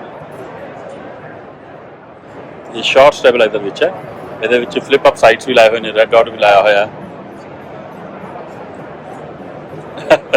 suppressor really ਲੱਗਾ amazing okay guys so we are at Christensen Arms the top name you nowadays hear in hunting and precision rifles and here's my friend Hunter I'm Harjeet that was such a cool name before Joe Biden became president Hunter so here we've got the 7 PI and a 300 Win Mag okay aero grade carbon fiber stock okay titanium receiver titanium muzzle brake oh wow that's oh my god that's nothing sub MOA on the Summit TI this okay with the thumb hole stock got it we also make it in the stock stuff We also have a new fluid head that's oh wow as you can see here this one does have the can on it all of our barrels are threaded okay so they can receive cans that is super can you talk a bit more about maybe I'll just put it back here go ahead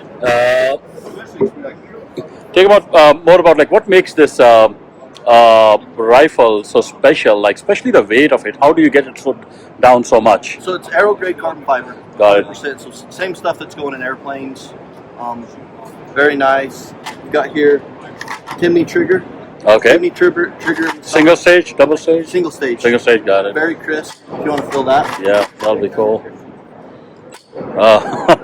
that is pleasurable man yeah and then you do something on the bolt so receiver is a titanium receiver you said right titanium got it you got it with an integral rail built into it got it 0 MOA integral rail built in and the barrels do you make your own barrels or you use proof or like some other company these are 100% our barrels okay we actually are the pioneers of the carbon fiber barrel started in 1995 first ones to do so oh I didn't know that wow and like do you do so these barrels are like do you do something special to get more accuracy like cold forge or something like that? Like they're multi-directional wrap.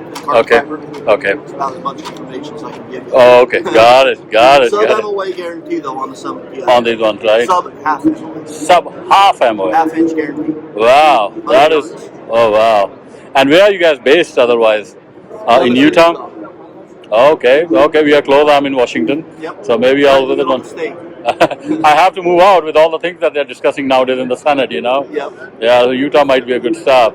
Wow, this is great. And this muzzle is like, seems like I see similar muzzle on many of your rifles. Yep. Is this like your muzzle, like that you guys kind of mix for this? So radial brakes, they're pretty common. Okay.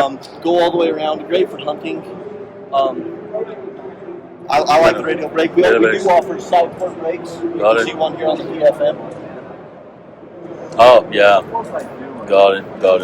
Both of them are pretty similar in performance. Got it. What about recoil? Because the weight becomes so light, is it like how much difference does it make to the recoil in your view? So with the brakes do a very good job. So do suppressors. Got it. One thing you do, if you take this off, we do offer thread protectors. If you take that off, you're not going to hear it's not going to be as loud. Okay. But you're going to feel more recoil. More recoil on it. Got it. But the brakes do a very good job. Got it. Thank you, man. Thank you for talking about this and showing us this beautiful rifle. These are beautiful rifles, man. Thank you, man. Thank you. ਇਹ ਸਿੰਘੋਂ ਪਹੁੰਚਾ ਗਿਆ ਹੈਕਲਰ and coach ਇਹਨਾਂ ਦੀ ਸਭ ਤੋਂ ਵਧੀਆ quality ਦੀਆਂ ਰਾਈਫਲਾਂ ਹੁੰਦੀਆਂ ਨੇ ਤੇ ਦੇਖੋਗੇ ਇਹਦੇ ਬੂਥ ਅੱਗੇ ਸਭ ਤੋਂ ਜ਼ਿਆਦਾ ਰਸ਼ ਵੀ ਹੈਗਾ ਤੇ I'll show you there current US military program ਤੇ ਇਹ ਜਿਹੜੀ ਰਾਈਫਲ ਤੁਹਾਡੇ ਸਾਹਮਣੇ ਹੈਗੀ ਇਹਨੂੰ M27 ਕਿਹਾ ਜਾਂਦਾ HK416 ਹੈ ਇੱਕ basically short stroke gas piston ਤੇ ਆਪਰੇਟਡ ਹੈ ਗੈਸ ਇੰਪਿੰਜਮੈਂਟ ਸਿਸਟਮ ਨਹੀਂ ਹੈ ਇਹਦੀ ਇਹੀ ਖਾਸ ਗੱਲ ਹੈ ਕਿਉਂਕਿ ਇਹ ਪਿਸਟਨ ਆਪਰੇਸ਼ਨ ਹੋਣ ਕਰਕੇ ਇਹਦੇ ਵਿੱਚ ਰਿਲਾਇਬਿਲਿਟੀ ਬਹੁਤ ਵੱਧ ਜਾਂਦੀ ਹੈ ਤੇ ਤੁਸੀਂ ਦੇਖੋਗੇ ਇਹਨੂੰ ਜ਼ਰੂਰ ਨੌਰਮਲ ਗੰਨਾਂ 'ਚ ਇੱਥੇ ਗੈਸ ਪਾਈਪ ਆਉਂਦੀ ਹੈ ਜਿਹੜੀ ਕਿ ਇੱਥੇ ਤੱਕ ਗੈਸ ਲੈ ਕੇ ਆਉਂਦੀ ਹੈ ਲੇਕਿਨ ਸ਼ਾਰਟ ਸਟ੍ਰੋਕ ਜਿਹੜਾ ਗੈਸ ਇੰਪਿੰਜਮੈਂਟ ਸਿਸਟਮ ਹੁੰਦਾ ਉਹਦੇ ਵਿੱਚ ਇੱਥੇ ਗੈਸ ਆਉਣ ਦੀ ਬਜਾਏ ਪਿਸਟਨ ਲੱਗਾ ਹੁੰਦਾ ਜਿਵੇਂ AK-47 'ਚ ਤੇ ਉਹ ਪਿਸਟਨ ਬੋਲਟ ਨੂੰ ਅੱਗੇ ਪਿੱਛੇ ਮੂਵ ਕਰਦਾ ਤੇ ਉਹਦੇ ਕਰਕੇ ਇਹਦੀ ਰਿਲਾਇਬਿਲਿਟੀ ਬਹੁਤ ਵੱਧ ਜਾਂਦੀ ਹੈ ਕਲੀਨ ਕਰਨ ਦੀ ਕੋਈ ਲੋੜ ਨਹੀਂ ਪੈਂਦੀ ਇਹ ਬੇਸਿਕਲੀ AK-47 ਤੇ AR-15 ਦਾ ਇੱਕ ਮਿਸ਼ਰਣ ਹੈ ਜੋ ਕਿ ਦੋਨੋਂ ਪਲੇਟਫਾਰਮਸ ਦੀਆਂ ਵਧੀਆ ਚੀਜ਼ਾਂ ਨੂੰ ਮਿਕਸ ਕਰ ਦਿੰਦਾ ਤੇ ਜਿਹੜੀਆਂ ਬੇਕਾਰ ਚੀਜ਼ਾਂ ਨੇ ਜਾਂ ਜਿਹਨਾਂ ਦਾ ਕੋਈ ਫਾਇਦਾ ਨਹੀਂ ਉਹਨਾਂ ਨੂੰ ਕਮੀਆਂ ਨੂੰ ਘਟਾ ਦਿੰਦਾ ਤੇ ਆਹ ਜਿਹੜੀ ਤੁਸੀਂ ਸਾਹਮਣੇ ਦੇਖ ਰਹੇ ਹੋ M27 ਇਹ ਇੱਕ ਡੈਜ਼ਿਗਨੇਟਡ US ਮਰੀਨ ਕੋਰ ਦੀ ਰਾਈਫਲ ਹੈ ਤੇ ਇਹ ਜਿਹੜੀ ਥੱਲੇ ਆ that is a designated marksman rifle M110A1 ਇਹਦੀ ਰੇਂਜ 600 ਤੋਂ 800 ਮੀਟਰ ਹੈ ਤੇ ਆਲਮੋਸਟ ਸਨਾਈਪਰ ਰਾਈਫਲ ਦਾ ਕੰਮ ਕਰਦੀ ਹੈ ਤੇ ਉਹਦੇ ਉੱਪਰ ਤੁਸੀਂ ਦੇਖੋਗੇ ਇੱਕ LPVO ਲੱਗਾ ਹੋਇਆ ਲੋ ਪਾਵਰ ਵੇਰੀਏਬਲ ਆਪਟਿਕਸ ਤੇ 6 ਸ਼ਾਟ ਆ Esta no es de airecito.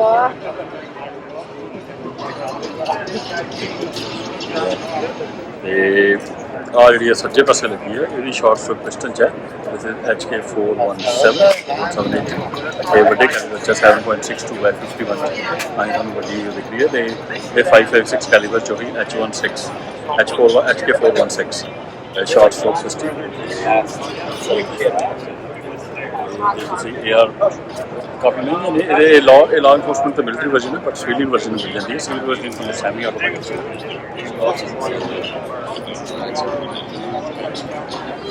ਇਹ ਥੱਲੇ machine guns.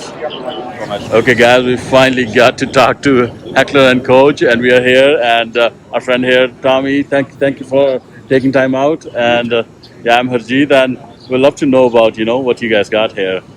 Certainly one of our most famous long guns is the HK416. It's in use in several military forces around the world.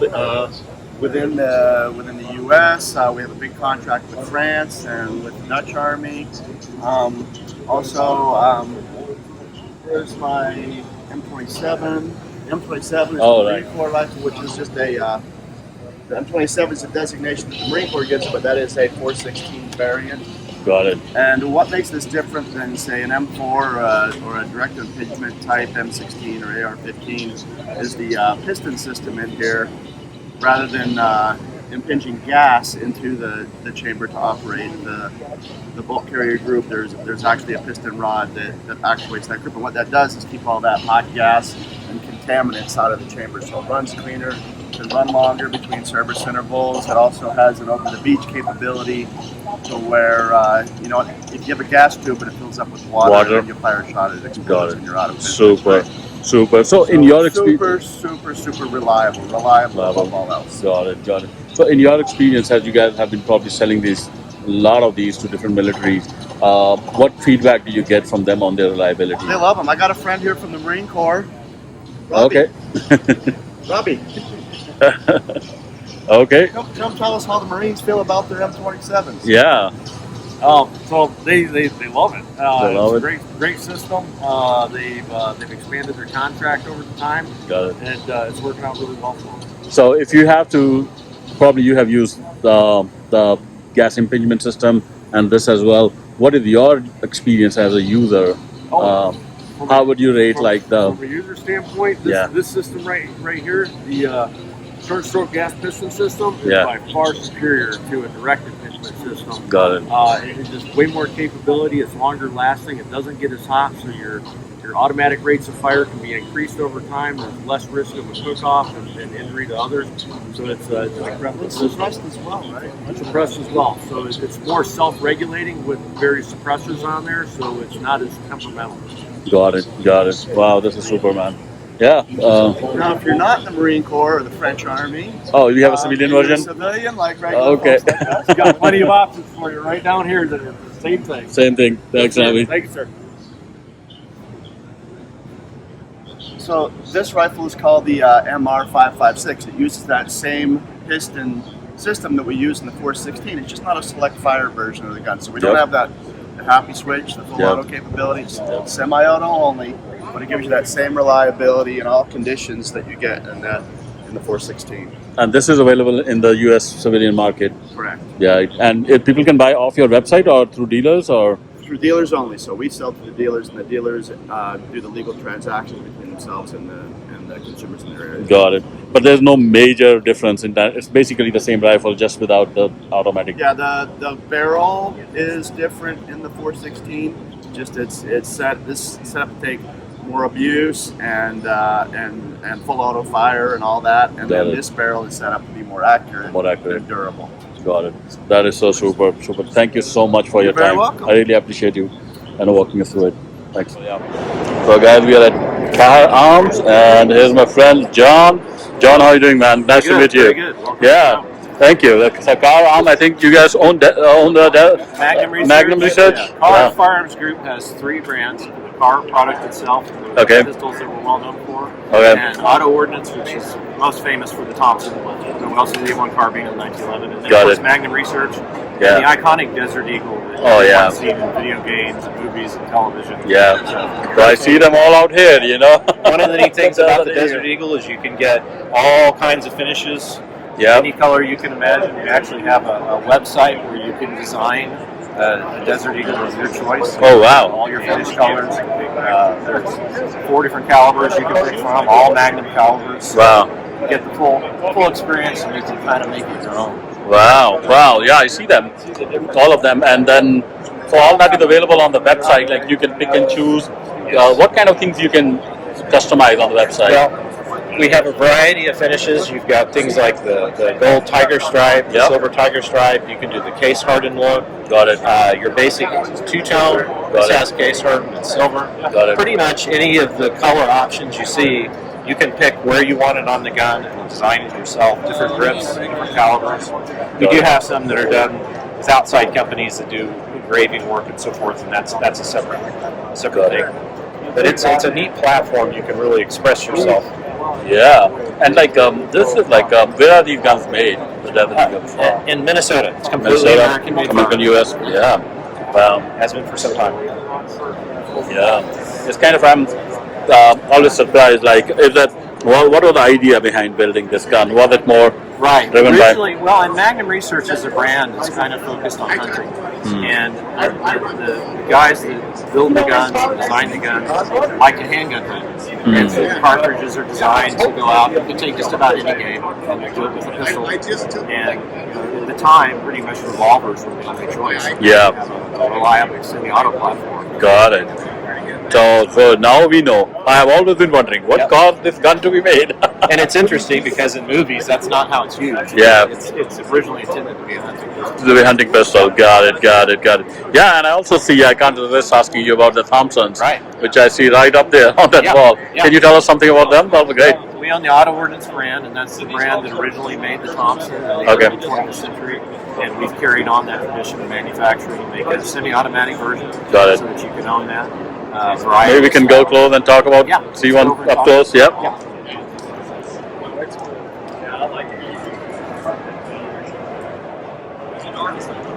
Okay, guys. Yeah, Thompson, the legendary Thompson. That's right. Yeah.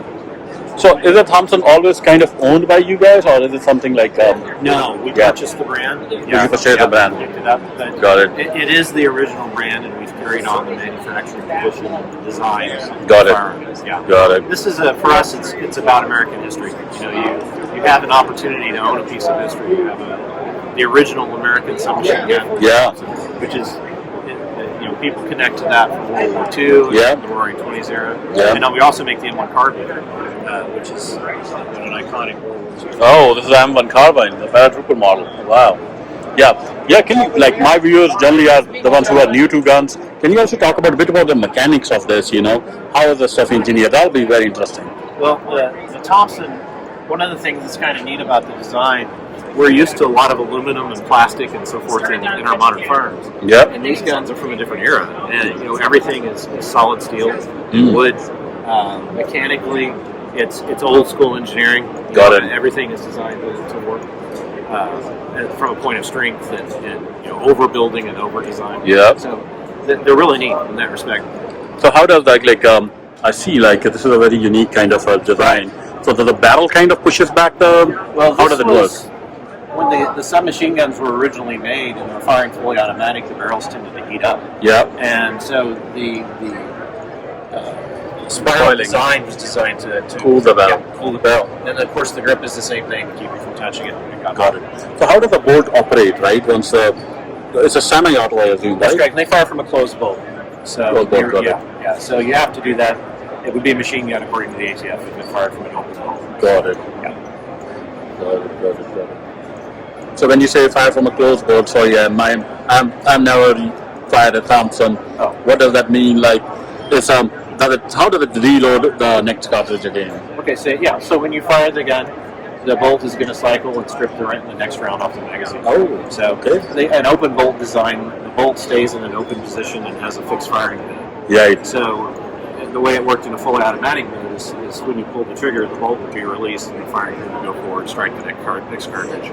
It keep firing. Keep cycling. The ATF considers any such gun to be a machine gun. Machine gun. Even if it's semi-automatic only. Got it. So once the bolt is here, right? So basically, it's a direct kind of a pushback on the bolt when the bullet gets kind of flying out. That's right. It doesn't have any piston, no gas impingement. It's just a direct kind of a blowback kind of a mechanism. That's correct. Which pushes the bolt out. Okay, that kind of explains a lot of stuff. That's why it generally gets made in 45 ACP. Right. Because believe that kind of fits the pressure, everything kind of matches up. Original caliber. We do have a 9mm option. It's mainly we built that because the ammunition is cheaper. Ammunition is cheaper. Yeah. Want to save money. Yeah. Wow, this is super cool. This is one of the guns I don't own, but I'm definitely going to buy one. Maybe this gold one. There you go. Yeah. Wow. Thank you so much for walking us through these guns, John. Yeah, it was great talking to you. Great to meet you. ਤੇ ਸਿੰਘੋਂ ਅਸੀਂ ਆ ਗਏ ਆ Chris vector right ਬੜੀ unique ਇਹ ਗੰਨਾਂ ਬਣਾਉਂਦੇ ਨੇ Chris vector ਵਾਲੇ ਇਹ ਜ਼ਿਆਦਾਤਰ ਪਿਸਟਲ ਕੈਲੀਬਰ ਵਿੱਚ ਬੜੀ ਵਧੀਆ ਗਨ ਬਣਾਉਂਦੇ ਨੇ ਤੁਹਾਨੂੰ ਦਿਖਾਉਣਾ ਇਹਦੀ ਗਨ ਆ ਜਿਹੜੀ ਤੁਸੀਂ ਸਾਹਮਣੇ ਦੇਖ ਰਹੇ ਹੋ ਇਹ ਹੈਗੀ ਹੈ ਤੁਹਾਡੀ ਪਿਸਟਲ ਕੈਲੀਬਰ ਹੁੰਦਾ ਜ਼ਿਆਦਾਤਰ ਇਹ 10 ਮਿਲੀਮੀਟਰ 'ਚ ਤੇ ਇਹਦੀ ਖਾਸ ਗੱਲ ਇਹ ਹੈ ਇਸ ਬੰਦੂਕ ਦੀ ਕਿ ਇਹਨਾਂ ਦਾ ਜਿਹੜਾ ਬੋਲਟ ਹੈ ਉਹ ਬੋਲਟ ਪਿੱਛੇ ਨੂੰ ਨਹੀਂ ਜਾਂਦਾ ਉਹ ਜਿਹੜਾ ਬੋਲਟ ਹੈ ਉਹ ਜਦ ਸਾਈਕਲ ਕਰਦਾ ਬੋਲਟ ਥੱਲੇ ਨੂੰ ਆਉਂਦਾ ਪਿੱਛੇ ਜਾਣ ਦੀ ਬਜਾਏ ਜਿਹਦੇ ਕਰਕੇ ਰੀਕੋਇਲ ਬੜਾ ਘੱਟ ਜਾਂਦਾ ਤੇ ਬੜਾ ਸੌਫਟ ਰੀਕੋਇਲ ਕਰਦੀ ਹੈ ਬੰਦੂਕ ਤੇ ਮੈਂ ਇਹਨਾਂ ਨੇ ਪੂਰਾ ਇੱਕ ਉੱਥੇ ਮਾਡਲ ਲਾਇਆ ਉਹ ਤੁਹਾਨੂੰ ਦਿਖਾਉਂਦਾ ਦੇਖੋ ਬੋਲਟ ਵਿੱਚ ਕਿੱਦਾਂ ਟਰੈਵਲ ਕਰਦਾ ਤੇ ਸੌਰੀ ਆ ਦੇਖੋ ਤੁਸੀਂ ਇਹਦੇ ਵਿੱਚ ਧਿਆਨ ਨਾਲ ਦੇਖੋ, ਜਿਹੜਾ ਬੋਲਟ ਹੈ ਜਿਹੜਾ ਔਰੇਂਜ ਰੰਗ ਦਾ ਦੈਟਸ ਦਾ ਬੋਲਟ, ਤੇ ਜਿਹੜਾ ਲਾਲ ਰੰਗ ਦਾ ਥੱਲੇ ਉਹਦਾ ਹੋਲਡਰ ਜਿਹਾ ਜਦੋਂ ਫਾਇਰ ਕਰਦੀ ਆ ਬੋਲਟ ਨੂੰ ਪਿੱਛੇ ਖਿੱਚ ਕੇ ਥੱਲੇ ਨੂੰ ਲੈ ਜਾਂਦਾ, ਤੇ ਇਹਦੇ ਕਰਕੇ ਜਿਹੜਾ ਰੀਕੋਇਲ ਹੈ ਇੰਪਲਸ ਪਿੱਛੇ ਨੂੰ ਨਹੀਂ ਆਉਂਦੀ ਤੇ ਸਿੱਧਾ ਸਾਹਮਣੇ ਜਾਂਦੀ। ਬੜੀਆਂ ਖੂਬਸੂਰਤ ਇਹਨਾਂ ਦੀ ਬੰਦੂਕਾਂ ਨੇ ਤੇ ਬੜਾ ਹੀ ਯੂਨੀਕ ਜਿਹਾ ਵਰਕਿੰਗ ਮੈਕੈਨਿਜ਼ਮ ਹੈ ਰੀਕੋਇਲ ਘੱਟ ਕਰਨ ਵਾਸਤੇ।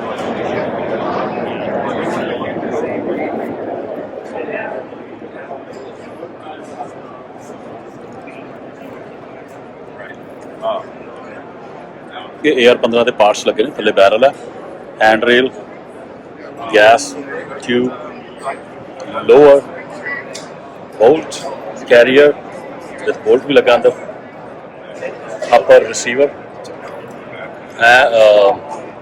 चार्जिंग हैंडल, स्कोप माउंट ਦੀਆਂ ਰਿੰਗਸ, ਮਦਰ ਬ੍ਰੇਕ, ਇਹਨਾਂ ਸਭ ਨੂੰ ਮਿਲਾ ਕੇ ਇੱਕ ਪੂਰੀ ਰਾਈਫਲ ਤਿਆਰ ਹੋ ਜਾਂਦੀ। ਸਿੰਘਾ ਹੁਣ ਅਸੀਂ ਆ ਗਏ ਹਾਂ ਬੈਰਟ USA, ਤੇ ਬੈਰਟ USA ਅਮਰੀਕਾ ਦੀ ਬੜੀ ਲੈਜੈਂਡਰੀ ਕੰਪਨੀ ਹੈ ਤੇ ਬਹੁਤ ਹੀ ਲੈਜੈਂਡਰੀ ਅਮਰੀਕਨ ਫੌਜ ਦਾ ਜਿਹੜੀ ਸਨਾਈਪਰ ਰਾਈਫਲ ਬਣਾਉਂਦੀ ਹੈ। ਇਹ ਪਹਿਲੀ ਕੰਪਨੀ ਸੀ ਜਿਨ੍ਹਾਂ ਨੇ 50 BMG ਰਾਊਂਡ, ਜੋ ਕਿ ਬਹੁਤ ਵੱਡਾ ਰਾਊਂਡ ਹੁੰਦਾ, ਉਹਨੂੰ 50 ਕੈਲੀਬਰ ਦੀ ਸੈਮੀ ਆਟੋਮੈਟਿਕ ਰਾਈਫਲ ਇਹਨਾਂ ਨੇ ਬਣਾਈ, ਤੇ ਉਹ ਇੰਨੀ ਕਾਮਯਾਬ ਹੋਇਆ ਮਾਡਲ ਕਿ US ਆਰਮੀ ਨੇ ਉਹਨੂੰ ਐਜ਼ ਆਪਣਾ ਸਨਾਈਪਰ ਰਾਈਫਲ ਅਡੋਪਟ ਕੀਤਾ। ਤੇ ਇਹਨਾਂ ਦੀ ਸਭ ਤੋਂ ਲੈਜੈਂਡਰੀ ਜਿਹੜੀ ਬੰਦੂਕ ਹੈ ਉਹ ਤੁਹਾਡੇ ਸਾਹਮਣੇ ਆ, M107A1 50 BMG 'ਚ, ਤੇ ਇਹਦੇ 'ਚ ਬੜੀ ਇਹਨਾਂ ਨੇ ਇਨੋਵੇਸ਼ਨ ਕੀਤੀ ਇਹਨੂੰ ਸੈਮੀ ਆਟੋਮੈਟਿਕ ਬਣਾਉਣ ਲਈ, ਤੇ ਮੈਂ ਤੁਹਾਨੂੰ ਦਿਖਾਉਣਾ। ਤੇ ਸਭ ਤੋਂ ਪਹਿਲੀ ਤੁਸੀਂ ਦੇਖੋਗੇ ਆ ਬੈਰਲ ਹੈ, ਜਿਹੜਾ ਬੈਰਲ ਹੈ, ਬੈਰਲ ਦੇ ਇੱਥੇ ਥੱਲੇ ਤੁਸੀਂ ਧਿਆਨ ਨਾਲ ਦੇਖੋ ਤੇ ਤੁਹਾਨੂੰ ਦੋ ਸਪਰਿੰਗ ਨਜ਼ਰ ਆ ਰਿਹਾ, ਇੱਦਾਂ ਦਾ ਹੀ ਸਪਰਿੰਗ ਦੂਜੇ ਪਾਸੇ ਵੀ ਹੈਗਾ, ਤੇ ਉਹ ਬੈਰਲ ਸਪਰਿੰਗ ਨਾਲ ਕਨੈਕਟਡ ਹੈ। ਜਦੋਂ ਬੈਰਲ ਬੰਦੂਕ ਚੱਲਦੀ ਹੈ ਬੈਰਲ ਪਿੱਛੇ ਨੂੰ ਟਰੈਵਲ ਕਰਦਾ, ਜਦੋਂ ਬੈਰਲ ਪਿੱਛੇ ਨੂੰ ਟਰੈਵਲ ਕਰਦਾ ਤੇ ਇੱਥੇ ਨਟ ਇਹਨਾਂ ਨਾਲ ਸਪਰਿੰਗ ਕਨੈਕਟਡ ਹੈ, ਤਾਂ ਰੀਕੋਇਲ ਦਾ ਅਸਰ ਖਾਸਾ ਘੱਟ ਜਾਂਦਾ ਕਿਉਂਕਿ ਉਹ ਬੈਰਲ ਦੀ ਮੂਵਮੈਂਟ ਪਿੱਛੇ ਨੂੰ ਹੋ ਜਾਂਦੀ, ਪੂਰੇ ਦਾ ਪੂਰਾ ਬੈਰਲ ਮੂਵ ਕਰਦਾ। ਜਿਵੇਂ ਤੁਸੀਂ ਤੋਪ ਜੇ ਚੱਲਦੀ ਹੈ ਦੇਖਿਆ ਹੋਣਾ, ਤੋਪ ਦਾ ਜਿਹੜਾ ਉਹ ਸਿਲੰਡਰ ਹੈ ਜਾਂ ਜਿਹੜਾ ਉਹ ਨਾਲ ਹੈ ਉਹ ਪਿੱਛੇ ਨੂੰ ਜਾਂਦੀ ਹੈ, ਉੱਦਾਂ ਹੀ ਇਹਦੇ 'ਚ ਹੁੰਦਾ। ਤੇ ਆ ਪਿੱਛੇ ਬੋਲਟ ਹੈ, ਬੋਲਟ ਦੇਖੋ ਤੁਸੀਂ ਕਿੱਡਾ ਵੱਡਾ, ਇਹ ਬੋਲਟ 'ਚ ਬੜੀ ਇਨੋਵੇਸ਼ਨ ਹੈ ਕਿ ਬੋਲਟ ਦੇ ਪਿੱਛੇ ਆਹ ਇੱਕ ਸਪਰਿੰਗ ਲੱਗਾ, ਇਹ ਜਿਹੜਾ ਸਪਰਿੰਗ ਰੀਕੋਇਲ ਸਪਰਿੰਗ ਹੈ ਇਹ ਤਕਰੀਬਨ ਇੱਥੇ ਤੱਕ ਜਾਂਦਾ, ਲੰਬਾਈ 'ਚ ਬਹੁਤ ਆ। ਇਹਦੇ ਵਿੱਚ ਇੱਕ ਬਫਰ ਵੀ ਲੱਗਾ ਤੇ ਹਾਈਡ੍ਰੋਲਿਕ ਬਫਰ ਲੱਗਾ ਇਹਦੇ 'ਚ, ਜਿਹੜਾ ਕਿ ਰੀਕੋਇਲ ਜਦ ਬੋਲਟ ਪਿੱਛੇ ਆਉਂਦਾ, ਇੰਨਾ ਭਾਰਾ ਬੋਲਟ ਪਿੱਛੇ ਆਉਂਦਾ, ਉਹਦੇ ਜਦੋਂ ਉਹਨੂੰ ਤੱਕ ਪਿੱਛੇ ਵੱਜਣਾ ਉਹ ਵੀ ਰੀਕੋਇਲ ਨੂੰ ਘਟਾਉਂਦਾ, ਤੇ ਉਸ ਕਰਕੇ ਇਹ 50 BMG 'ਚ ਸੈਮੀ ਆਟੋਮੈਟਿਕ ਰਾਈਫਲ ਬਣਾ ਸਕੇ। ਤੇ ਦੇਖੋ ਬੜਾ ਇੱਕ ਨਮੂਨਾ ਹੈ ਅਮਰੀਕਨ ਇਨੋਵੇਸ਼ਨ ਦਾ, ਕਿਸੇ ਛੋਟੇ ਘਰ 'ਚ ਸ਼ੁਰੂ ਹੋਈ ਇੱਕ ਇੱਕ ਸ਼ੌਂਕੀਆ ਬੰਦੇ ਨੇ ਇਹ ਡਿਜ਼ਾਈਨ ਬਣਾਇਆ ਸੀ, ਤੇ ਉਹ ਅੱਜ ਇੰਨਾ ਜ਼ਿਆਦਾ ਕਾਮਯਾਬ ਹੋ ਗਿਆ ਕਿ ਅਮਰੀਕਾ ਦੀ ਫੌਜ ਨੇ ਇਹਨੂੰ ਪੂਰਾ ਅਡਾਪਟ ਕਰ ਲਿਆ। ਤੇ ਇਹੀ ਨਹੀਂ, ਹੁਣ ਇਹਨਾਂ ਨੇ ਇੱਕ ਛੋਟੀ, ਕਿਉਂਕਿ 50 BMG ਤੁਸੀਂ ਵੀਡੀਓ ਦੇਖੋਗੇ ਅਫਗਾਨਿਸਤਾਨ ਦੇ ਉੱਤੇ ਕੰਬੈਟ ਦੇ, ਉਹਦੇ ਵਿੱਚ ਤੁਹਾਨੂੰ ਬੜੀ ਵਾਰ ਨਜ਼ਰ ਆਉਣਗੇ ਕਿ ਵੀ ਇਹ 50 BMG ਰਾਈਫਲ ਵੱਡੀ ਭਾਰੀ ਰਾਈਫਲ ਲੈ ਕੇ ਸੋਲਜਰ ਲੜਾਈ ਕਰਦੇ ਪਏ ਨੇ, ਤੇ ਪਰ ਇਹਨਾਂ ਨੇ ਫਿਰ ਇੱਕ ਜਿਹੜੀ ਛੋਟੀ ਰਾਈਫਲ ਵੀ ਬਣਾਈ ਹੈ ਇਸ ਤੋਂ ਥੋੜ੍ਹੇ ਜਿਹੇ ਛੋਟੇ ਕੈਲੀਬਰ ਵਿੱਚ, ਉਹ ਆ ਜਾਂਦੀ ਹੈ ਐਮਰੈਡ, ਤੇ ਇਹ ਵੀ ਐਮਰੈਡ ਇਹਨਾਂ ਨੇ ਉਹਦੇ US ਦੀ ਜਿਹੜੀ ਆਰਮੀ ਦੀ ਸਨਾਈਪਰ ਰਾਈਫਲ ਦੇ ਕੰਪੀਟੀਸ਼ਨ ਵਿੱਚ ਹਿੱਸਾ ਲਿਆ, ਤੇ ਇਹਨਾਂ ਨੇ ਹੀ ਉਹ ਕੰਟਰੈਕਟ ਜਿੱਤਿਆ, ਤੇ ਹੁਣ ਇਸ ਵੇਲੇ ਇਹ ਸਟੈਂਡਰਡ ਸਨਾਈਪਰ ਰਾਈਫਲ ਹੈ US ਆਰਮੀ ਦੀ, ਤੇ ਇਹਦੇ ਵਿੱਚ 6-7 ਕੈਲੀਬਰ 'ਚ ਆਉਂਦੀ ਹੈ। ਪਰ ਇਹ ਜਿਹੜੀ ਐਮਰੈਡ ਤੁਸੀਂ ਇੱਧਰ ਦੇਖ ਰਹੇ ਹੋ, ਇਹਦੀ ਖਾਸ ਗੱਲ ਇਹ ਹੈ ਕਿ ਇਹਦੇ ਤਿੰਨ ਅਲੱਗ-ਅਲੱਗ ਕੈਲੀਬਰ ਦੇ ਰਾਊਂਡ ਤੁਸੀਂ ਇੱਕੋ ਰਾਈਫਲ ਵਿੱਚੋਂ ਚਲਾ ਸਕਦੇ ਹੋ। ਤੁਹਾਨੂੰ ਸਿਰਫ ਇਹਦਾ ਬੈਰਲ ਚੇਂਜ ਕਰਨ ਦੀ ਲੋੜ ਹੈ। ਇਹ ਬੈਰਲ ਚੇਂਜ ਕਰਨਾ ਬੜਾ ਸੌਖਾ ਹੈ, ਇਹਦੇ ਤੋਂ ਅਨਸਕਰੂ ਹੋ ਜਾਂਦਾ, ਇੱਥੇ ਨੱਟ ਹਲਕਾ ਜਿਹਾ ਢਿੱਲਾ ਕਰਕੇ ਬੈਰਲ ਬਦਲ ਲਓ ਤੇ ਉਹ ਰਾਈਫਲ ਦਾ ਆਹ ਦੇਖੋ ਕਿਹੜੇ ਅੱਡ ਕੈਲੀਬਰਾਂ 'ਚ ਮਿਲਦੀ ਹੈ, ਤੁਹਾਨੂੰ ਇਹਦੇ 'ਚ ਪਤਾ ਲੱਗ ਜਾਏਗਾ। 6-7 ਲੱਖ ਕੈਲੀਬਰ ਨੇ, ਤੁਸੀਂ 3 ਕੈਲੀਬਰ ਚੂਜ਼ ਕਰ ਸਕਦੇ ਹੋ। ਤੇ ਇਹ ਅਮਰੀਕਨ ਫੌਜ ਦੀ ਹੁਣ ਇਹ ਸਟੈਂਡਰਡ ਇਸ਼ੂ ਸਨਾਈਪਰ ਰਾਈਫਲ ਹੈ। ਇੰਡੀਆ ਵਰਗੀ ਕੰਟਰੀਆਂ 'ਚ ਤਾਂ ਚਲੋ ਉਹਦਾ ਆਮ ਆਦਮੀ ਨੂੰ ਵੀ ਨਹੀਂ ਲੈਣ ਦਿੰਦੇ, ਤੇ ਉਹਦੇ ਕਰਕੇ ਫੌਜੀ ਨੂੰ ਤਾਂ ਕਿਆ ਲੈ ਕੇ ਦੇਣੀ ਹੈ, ਫੌਜੀ ਨੂੰ ਤਾਂ ਤੀਜੇ ਜੱਦੇ ਦਾ ਉੱਥੇ ਟਰੀਟਮੈਂਟ ਮਿਲਦੀ ਹੈ, ਫੌਜ ਵਿੱਚ ਵੀ ਤੇ ਬਾਹਰ ਵੀ। ਤੇ ਪਰ ਦੇਖੋ ਜੀ, ਜਿਹੜੀਆਂ ਆਜ਼ਾਦ ਮੁਲਕ ਨੇ ਉਹਨਾਂ ਵਿੱਚ ਲੋਕਾਂ ਨੂੰ ਵੀ ਇਹ ਆਜ਼ਾਦੀਆਂ ਨੇ ਤੇ ਆਪਣਾ ਫੌਜੀਆਂ ਨੂੰ ਵੀ ਉਹਦਾ ਬਹੁਤ ਫਾਇਦਾ ਹੁੰਦਾ, ਤੇ ਕਿਉਂਕਿ ਇਹ ਕੋਈ ਕਿਸੇ DRDO ਜਾਂ ਕਿਸੇ ਉਹਨੇ ਨਹੀਂ ਬਣਾਈ ਹੋਈ, ਇਹ ਇੱਕ ਬੰਦੇ ਨੇ ਆਪਣੇ ਘਰ 'ਚ ਗਰਾਜ 'ਚ ਬੈਠ ਕੇ ਇਹ ਬੰਦੂਕ ਬਣਾਈ ਸੀ, ਜੋ ਕਿ ਹੁਣ ਜਾ ਕੇ ਇੰਨੀ ਕਾਮਯਾਬ ਹੋ ਗਈ ਹੈ, ਤੇ ਵੱਡਾ ਨਾਂ ਹੈ ਬੈਰਟ USA ਦਾ। ਆਹ ਸਿੰਗਲ ਹੈਗਾ ਹੌਰਸ ਵਿਜ਼ਨ, ਇਹਨਾਂ ਦਾ ਬੜਾ ਇੱਕ ਨਾ ਹੌਰਸ ਦਾ ਰੈਟੀਕਲ ਬੜਾ ਫੇਮਸ ਹੈਗਾ, ਔਰ ਰੈਟੀਕਲ ਉਹਨੂੰ ਕਹਿੰਦੇ ਨੇ ਟ੍ਰੈਮਰ 3, ਉਹ ਜਿਹੜਾ ਤੁਸੀਂ ਸਾਹਮਣੇ ਲੱਗੇ ਟ੍ਰੈਮਰ 5 ਵੀ ਆਇਆ, ਟ੍ਰੈਮਰ 4, H59, ਪਰ ਕਨਸੈਪਟ ਇਹਨਾਂ ਦਾ ਸਾਰਿਆਂ ਦਾ ਸੇਮ ਹੀ ਹੈ। ਇਹ ਬਹੁਤ ਹੀ ਫੇਮਸ ਰੈਟੀਕਲ ਹੈ ਜਿਹੜਾ ਕਿ ਤੁਹਾਨੂੰ ਸ਼ੂਟ ਕਰਨਾ ਅਲਾਉ ਕਰਦਾ ਜ਼ਿਆਦਾ ਐਲੀਵੇਸ਼ਨ ਡਾਇਲ ਕਰੇ ਬਿਨਾਂ। ਤੁਸੀਂ ਸਿੱਧਾ ਹੋਲਡ ਕਰ ਸਕਦੇ ਹੋ, ਬਹੁਤ ਛੇਤੀ ਨਿਸ਼ਾਨੇ ਤੇ ਗੋਲੀ ਚਲਾ ਸਕਦੇ ਹੋ। ਤੇ ਆਓ ਅਸੀਂ ਇੱਥੇ ਮੁੰਡੇ ਨਾਲ ਰੈਕ ਨਾਲ ਗੱਲ ਕਰਦੇ ਹਾਂ ਕਿ ਵੀ ਇਹ ਰੈਟੀਕਲ ਕਿੱਦਾਂ ਕੰਮ ਕਰਦਾ ਤੇ ਆਸ ਕਰਦਾ ਕਿ ਤੁਹਾਡੇ ਕੰਮ ਆਏਗਾ। So friends, we are at Horus Vision and here's our friend Zach Harjeet, very nice meeting you, man. Nice to meet you too. And thank you for taking time out and explaining this reticle. I have this reticle, but I have no clue how to use it. That's all right. So, some guys look at it and it's it's a daunting reticle. It's one of those things where it's like, wow, that is really busy. That's a lot of information. Yeah. But really, it's not as complicated as you might think.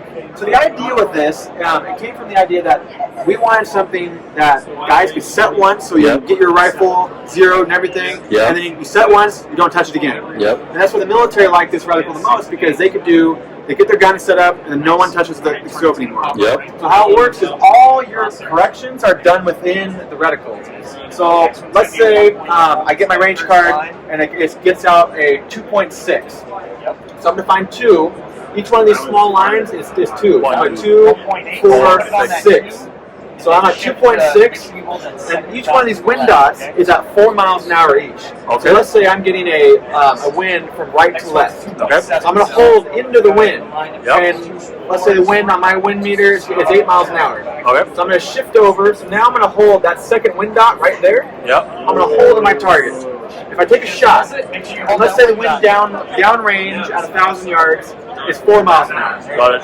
Well, what's going to happen is the round will impact at that Slightly on the right. first wind dot, which means it tells me on my follow-up shot, I shift back over to one wind dot, Got it. and I'll hit my target. Got it. Now, let's say you don't know what the wind is. Okay. What you can do is I come back at 2.6. Yep. And if I don't know the wind, but I know there's a little bit of wind. I can see some brush moving or something like that. Yep. What I'll do is I'll hold in between the 0, which is just 2.6 on the line, and the first wind dot. Yeah, that's 2 miles. Yeah. I'll place the target in between. Yeah. If I take a shot and it lands to the right, I'll know that it's closer to 4. Yeah. If I take a shot, lands to the left, closer to 0. Yeah. If it hits directly, it's 2 miles an hour. 2 miles an hour. Yeah. And that's kind of the cool piece about it. So everything you do is all about seeing your shots and correcting. Everything's done within the scope. Got it. And the cool thing is, on these cards, we kind of made a cheat sheet card where, let's say if you know your target size, which is 12 inches, you can bracket it in between these top lines. Got it. And it'll give you an estimated range. We use this as not kind of like, granted, we want you to use a laser rangefinder because that's the most accurate. Yep. But if you don't know, let's say you don't have a laser rangefinder, you don't know, you can bracket between and get an idea of how far away you are. Yep. And I know a lot of guys. The guy was here earlier today talking about he hunts elk. Yep. An average elk in the United States is between 30 and 36 inches. Yep. So if he knows from a distance, he can't laser rangefind an elk sometimes. Yep. You know, okay, that looks like a 36-inch elk. And at this range, I bracket him in there. Okay, that's a certain amount of range. Boom, you can take a shot. So that's the cool thing about those. The rapid range bars up here, you can use them to bracket your targets. Got it. And that's kind of the gist of the Tremor 3. It's everything you really need in a scope. Yep. That is not as complicated. Once you break everything down, it's not as complicated as you might think. Got it. So that's and these windows, like I see, there's a line of this, there's a line of this. All of these are 4 miles, all of 4 miles, right? And you can see that they that's how they kind of keep expanding, right? They expand out because as you get farther, there's going to be more wind resistance, more hold. So I mean, I've shot a 5.56 gun at 1,150 yards. We just wanted to see how far we could take it. 16-inch 5.56. Got it. 77 grain ammo. We were holding farther down. But do you have to calibrate the wind dots a bit for your caliber? You can, but the math kind of all comes out to the same, to where the wind dots, let's say you're shooting 308, you'll probably get a number, doing the math, you get a number that's right below 4.0. So you might get 3.9987 or something like that. Got it. But if you're shooting like a 6.5, 300 Win Max, like that, you might get a number slightly over. So 4.0, 4.99, or 4.0097, something like that. Got it. In that case, we kind of average it down to 4. Got it. Because people can think in that. Like Got if it, no one thinks that the wind is 7.2 miles an hour. But you can think in percent. I'm going to just interrupt you that, and I'll probably edit that portion out if you don't go that route. But like I shoot a 338 Lapua, 300 grain, 2,700 feet per second. How do I find, like, if I want to know the exact calibration for myself, like, do you know a process to go about it? There is one video online I see. Yeah, there's a video online. There's some stuff online about it. It is a mathematical process to do it. You can figure it out. We on our Horus Ballistics app, we actually have a way to calibrate your wind die so you can get it exactly as you want to. Got it. But as a rule of thumb, for most guys, 4 miles work. Yeah, 4 miles an hour works. Yeah. And what you can do is you can either, if you think it's a little off, you can hold the shoulders of something, you can hold a little bit. Yeah. But for the most part, using the grid, you'll be able to see where your shots hit. So if you gotta make slight corrections, that's fine. Super. But the idea is everything's done within this, so you never have to adjust your scope. Adjust the scope. You just plug and play. Got it. No, man, this is super helpful. Yeah, thank you for walking me through this. Finally, I can use this reticle now. Yeah, love it. Love it. Thank you, Dad. No problem. Appreciate it, man. I'll take that card and keep it with myself. And guys, definitely go and check Horus. And I think there's something on your website as well, like a tutorial, right? And we're also launching some more videos that break down each element of the reticles. Yeah. So over the next few months, we're going to be launching videos on the grid, on the rapid range bars, and the wind dots, and everything. Yeah. So you'll be able to look through it and piece by piece. That is so critical, if you give it in small packets, then people can watch for 5 minutes, learn it, and then exactly go. Yeah. Love Singo ਆਪਾਂ ਆ ਗਏ Night Force Optics ਲਈ Night Force Optics ਬੜਾ poplar ਇਹ maker ਹੈ optics ਦਾ ਤੇ ਜ਼ਿਆਦਾਤਰ ਇਹ ਸਿਵਿਲੀਅਨ ਮਾਰਕੀਟ ਵਿੱਚ ਵਰਤਿਆ ਗਿਆ ਪਰ ਇਹ ਬਹੁਤ ਲੇਟ ਹੁਣ ਇਹ ਮਿਲਟਰੀ ਨੇ ਵੀ ਅਡਾਪਟ ਕੀਤਾ ਵੱਡੇ ਸਕੇਲ ਤੇ ਇਹਨਾਂ ਨੇ ਹੁਣੀ ਮਿਲਟਰੀ ਦੇ 3 ਵੱਡੇ ਕੰਟਰੈਕਟ ਜਿੱਤੇ ਨੇ ਤੇ ਉਹ ਮੈਂ ਉਹ ਤਿੰਨੋਂ ਸਕੋਪ ਜਿਹੜੇ ਇਹਨਾਂ ਨੇ ਜਿੱਤੇ ਨੇ ਹੁਣ ਜੋ ਕਿ ਮਿਲਟਰੀ ਵਰਤ ਰਹੀ ਹੈ US ਦੀ ਉਹ ਤੁਹਾਨੂੰ ਦਿਖਾਉਣਾ ਤੇ ਸਭ ਤੋਂ ਪਹਿਲਾਂ ਜਿਹੜੇ ਨੇ ਕੰਟਰੈਕਟ ਕੀਤੇ ਆ ਹੈਗਾ Su 294 PVS squad variable power scope. The squad weapon है 1:8x magnification है 24 mm ਦਾ ਇਹਦਾ objective lens ਹੈ focal first focal plane ਇਹਦੇ ਦੇਖ ਰਹੇ ਹੋ ਇਹ ਇੱਕ squad ਲਈ ਜਿਵੇਂ ਕਿ ਵਰਤਿਆ ਜਾਂਦਾ ਤੁਸੀਂ ਇੰਡੀਵਿਜੂਅਲ ਸੋਲਜਰ ਲਈ ਵੀ ਕਹਿ ਸਕਦੇ ਹੋ ਤੇ ਨਾਰਮਲ ਜਿਹੜੀ 556 ਰਾਈਫਲ ਤੇ ਲਾ ਕੇ ਉਸ ਰਾਈਫਲ ਦੀ ਰੇਂਜ ਤਕਰੀਬਨ 500 600 700 ਯਾਰਡ ਤੱਕ ਖਿੱਚੀ ਜਾ ਸਕਦੀ ਹੈ ਇਸ ਲੋ ਪਾਵਰ ਵੇਰੀਏਬਲ ਆਪਟਿਕ ਨਾਲ ਤੇ ਉਸ ਤੋਂ ਬਾਅਦ friends, we are at Arsenal booth that everybody has been talking about that we need a video from and okay, sorry, I have to switch on I think one of the mics is not on, sorry about that. Yeah, now it is on. I can't put my favorite light laser and hand grip and stuff in front. Okay, great. I will just hold it. So, okay, guys, we are finally at the Arsenal booth, which everybody has been talking about, and we have a friend Ryan here. Ryan, thank you for taking time out and speaking to us. And from Arsenal, if you can talk to us about some of the awesome rifles you got up here. Absolutely. Currently, what we have coming in for import production is the SAM 5, which is 5.56 by 45 and 7.62 Okay. by 39, which is the SAM 7R rifle. Got it. We're offering versions limited series. This is 11 of 300 for SAM 5. When you have, 1 of 300 of 7.62 also. Got it. For that, it is a Picatinny rail lower from Bulgaria. Okay. It has 3 sizes of Picatinny rails. Available independently. That rail is $99 retail. Okay. And they come pre-installed with this new top rail. Oh, super. So this top rail takes a little machining to get in place. Got it. There you go. But it replaces the gas tube lever. Got it. A little bit of machining. You'll need an extra dimple where the gas tube locks. Got it. And then there's a dimple here. Extra dimples in the back on the receiver for it to lock in place. Got it.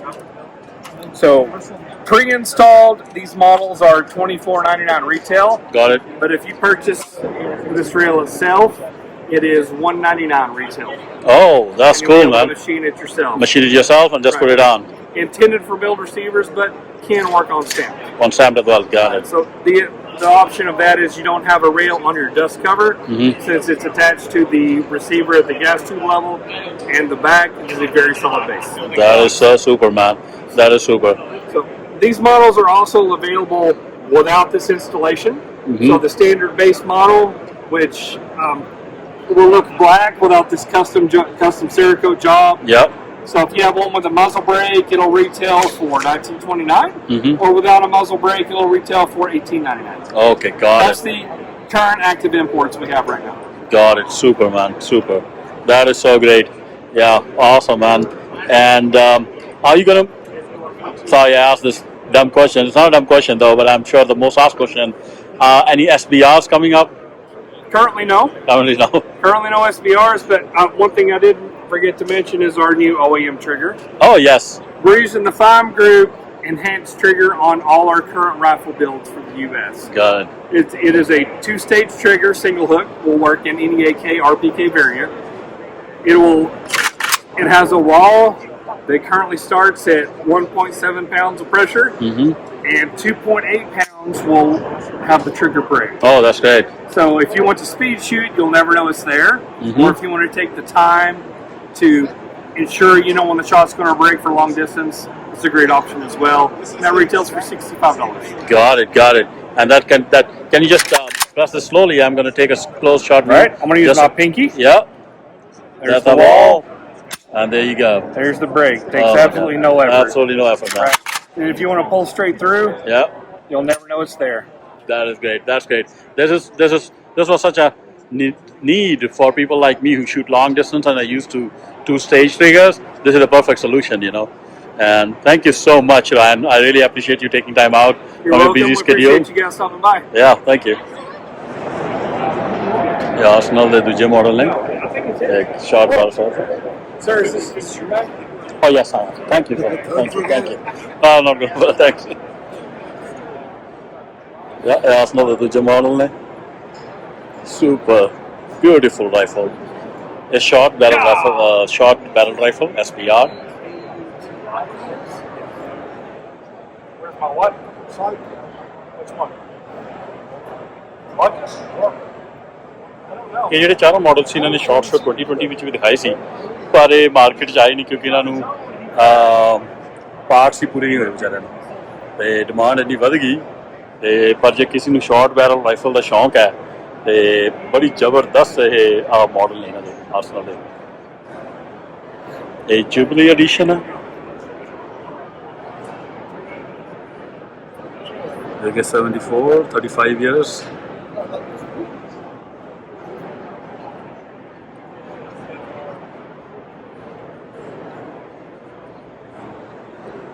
ਕੁਛ model ਇੱਥੇ ਲੱਗੇ ਨੇ। Malt wiper, ਇਹ 12 gauge ਵਿੱਚ ਹੈ shotgun. ਇਹ ਸੈਮ 5, 5.56 ਵਿੱਚ। ਇਹ ਤਿੰਨੋਂ ਰਾਈਫਲਾਂ ਜਿਹੜੀ ਲੱਗੀਆਂ ਨੇ 5.56 ਨੇ। ਸੈਮ 5 ਜਿਹੜਾ ਮਾਡਲ ਹੁੰਦਾ ਉਹਦਾ ਮਤਲਬ ਹੁੰਦਾ ਕਿ 5.56 ਕੈਲੀਬਰ ਵਿੱਚ ਹੈ। ਸੈਮ 7 ਜੇ ਲਿਖਿਆ ਜਿੱਥੇ ਵੀ 7 ਨੰਬਰ ਇੰਡੀਕੇਟ ਕਰਦਾ 7.62 ਵਿੱਚ। ਇੱਧਰ ਤੁਸੀਂ ਦੇਖ ਰਹੇ ਹੋ ਸਾਰੇ 7.62 ਸੈਮ। ਇਹ ਮੋਲਟ ਵੈਪਰ ਇਹ 12 ਗੇਜ ਦੀ ਸ਼ਾਟਗਨ ਹੈ ਸਭ ਤੋਂ ਉੱਪਰ। ਫਿਰ ਥੱਲੇ ਸੈਮ 7R 7.62 ਵਿੱਚ ਹੈ ਰਾਈਫਲ। ਇਹਨਾਂ ਦੀ ਸਟੈਂਡਰਡ ਰਾਈਫਲ ਹੈ ਜਿਹੜੀ ਪਲੇਨ ਰਾਈਫਲ ਜਿਹੜੀ ਇਹ ਬਣਾਉਂਦੇ ਨੇ। ਸਭ ਤੋਂ ਜ਼ਿਆਦਾ ਵਿਕਣ ਵਾਲਾ ਇਹਨਾਂ ਦਾ ਮਾਡਲ ਹੈ ਸੈਮ 7R। ਇਹਦੇ ਵਿੱਚ ਤੇ ਦੋਨੋਂ ਸੈਮ 7R ਨੇ। ਇਹ ਵੀ ਉਹੀ ਹੈ। ਇਹ ਥੱਲੇ ਵਾਲੇ ਬਸ ਅੱਡ ਰੰਗਾਂ 'ਚ ਨੇ। ਥੱਲੇ ਵਾਲੀ ਪਲਮ ਕਲਰ 'ਚ ਹੈ।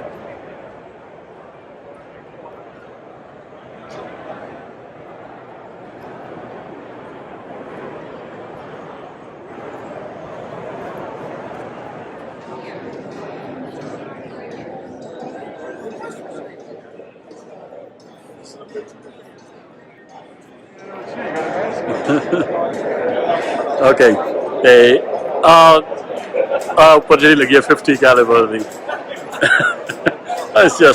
That's great। 50 ਕੈਲੀਬਰ ਦੀ ਉੱਪਰ ਲੱਗੀ ਗੈਟਲਿਨ ਗਨ ਤੁਸੀਂ ਖਰੀਦ ਸਕਦੇ ਹੋ। ਡਿਲਨ ਰਾਈਫਲ ਕੰਪਨੀ ਬਣਾਉਂਦੀ ਹੈ। बड़े लोग खरीदते हैं बड़ी 50 कैलीबर की लेट इन्होंने नवी कढ़ी है 7.62 की जी गैटलिंग गन जी मैं तुहानूं पहलां दिखाई है वो इन्हों का बड़ा पुराना मॉडल है जो बहुत ही बिकदा अमरीका तो आ जो 50 कैलीबर का नवा मॉडल कढ़िया इन्होंने तो ये बारे गल करते हैं इन्होंने कि भी ये किद्दां इन्होंने बनाया किद्दां इन्होंने 50 BMG वाल किद्दां तुर पे तो पूरा माउंट करके दिंदे ने तुहानूं व्हीकल ते तुहाडा जिहड़ा मर्जी व्हीकल होवे ते चलो इहदे बारे पूरी जानकारी लैंदे हैं।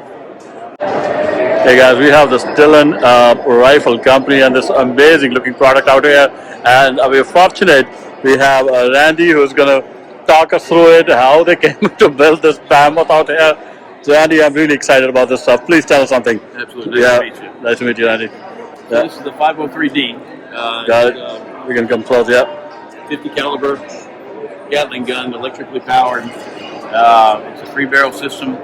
And the firing rate is 25 rounds per second. 1,500 rounds per minute. So the story on the gun was, again, we have customers asking Dillon Aero to build a bigger caliber weapon. Oh, you already built a 7.62? 7.62. Got it. Customers were asking for a little bit more penetrating power. Got it. There's one system. Why not? Yeah, exactly. One system on the market right now made by General Dynamics. Yeah. We tried to go in and private label and build that gun for General Dynamics. Yeah. So that we would have an offering for our customer, and they chose not to. The bureaucracy just said no. Yes. Yeah. Okay. So we decided to build our own. Oh, that's crazy. And what we did is we took the basic concept of the Gatling gun, put it into a package right now, which we had 3 things that we were going after: lighter weight, more cost effective, lower lead time. So out of those 3, what you have is a system that is 80 pounds lighter than the Gal 19, roughly 80 pounds. Oh, really? So that's a big improvement. Big difference. Huge improvement. You've got a system. By the time we finish this, it'll probably be at least a year better on the lead time for building, production, manufacturing. Wow. And cost-wise, it'll beat the Gal 19 on cost as well. So cost as well. We hit all 3 targets. Super. Now the other thing that you run into with the 50 caliber Gatling gun that in the past with spare parts, because it's always breaking. You're always having to find spare parts. You can't find them. Yep. With this system, what we did was we tried to make it as simplistic as possible, but as lethal as possible. Got it. So we've got brushless motors. We've got everything in there is like a plug and play. Yeah. So it's easy to take apart, easy to fix, or clean, and easy to operate. The system will be taking over that market when it's ready for production, probably in 3 or 4 months, maybe 4 or 5 months. Got it. We're shooting it right now for qualification, and we're hoping to get good results from it. Got it. So that will be the new standard in 50 cal Gatling. It sure will. Lethality here pretty soon. Wow. And it must be a big, challenge moving in from 7.62 to 50 BMG. It's a big jump. What were the kind of challenges you had from an engineering perspective? Just the path of the round. The path of the rounds. I think what I've talked to engineering about a few times, getting that right for the speed and precise machining that it takes for the camp, what we call camp path, that the round follows from going into breech all the way to ejection. Yep. That's the tricky part. That's the tricky part. Got it. We've got over that. We've passed the hump. We have right now we have what we call a kickoff customer. Got it. We've got customers right now ready to write a check for it, and so that's motivating us to finish a whole lot. You're a future customer here. I might not have the check today to cut it, but it's definitely on my radar now. Like I said, that will take over the market. It'll be. Everybody will be asking for it here in the next year. Yeah. And so I can't wait to get that thing out there. Yeah. And do you guys do so the base and that whole jack on which is kind of mounted, does that come with a gun or you have to purchase it? So what's the plan? Again, with a simplistic format that we tried to follow was we wanted this to be able to mount on the same mounts that we mount our 7.62 on. Got it. And so what we did was the vertical arm and our sleeves and our inserts that we have fits on the same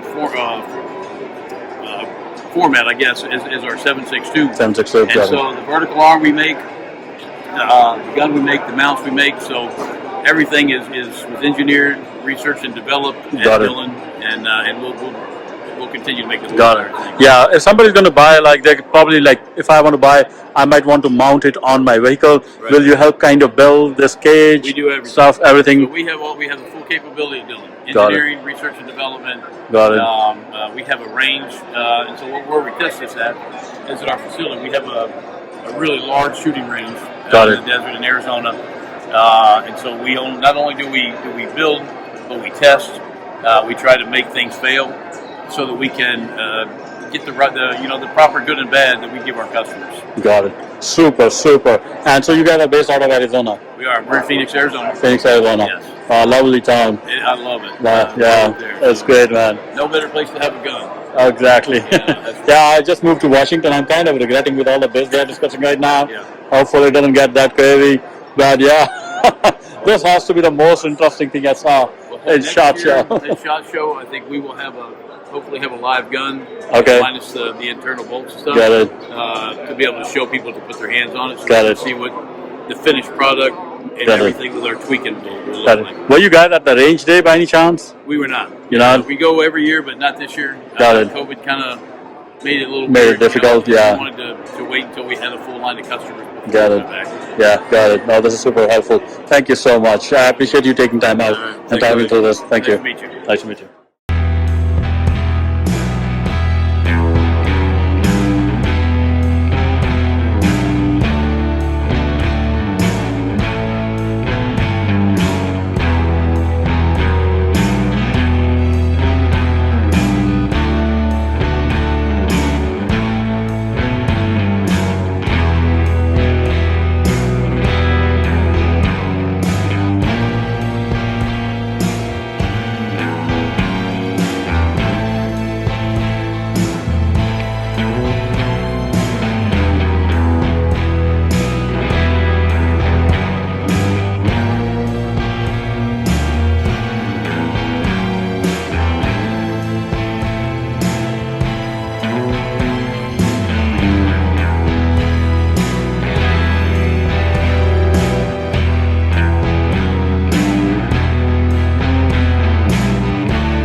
Okay guys, we are at POF USA and they do some cool shit with AR-10s and AR-15s, and we have our friend John here. John, I'm Harjeet.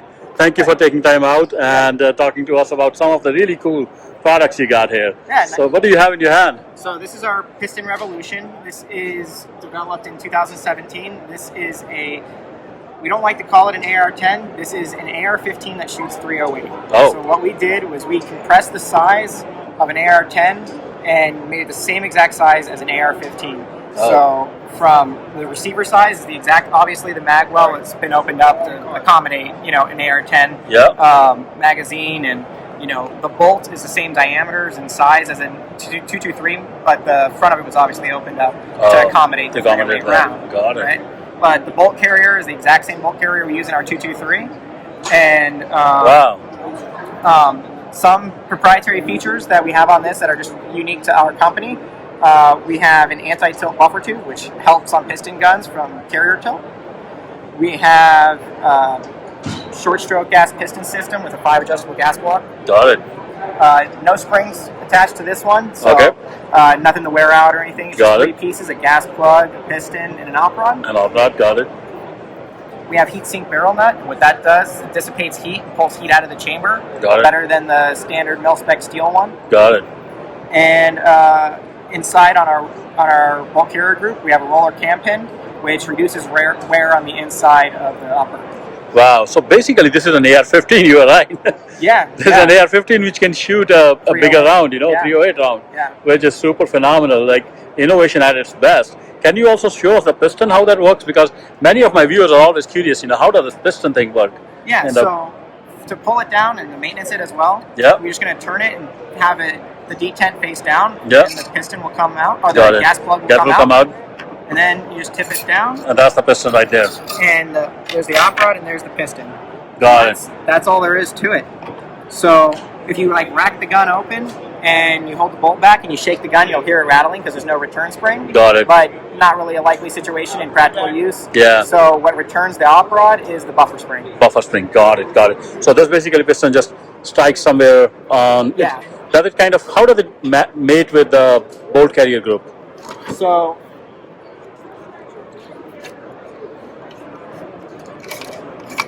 So exactly like a 3. Oh. So same size as a 5.56 223 bolt AR-15 carrier. Yep. We have a key that is behind the cam slot to again help with carrier tilt. Yep.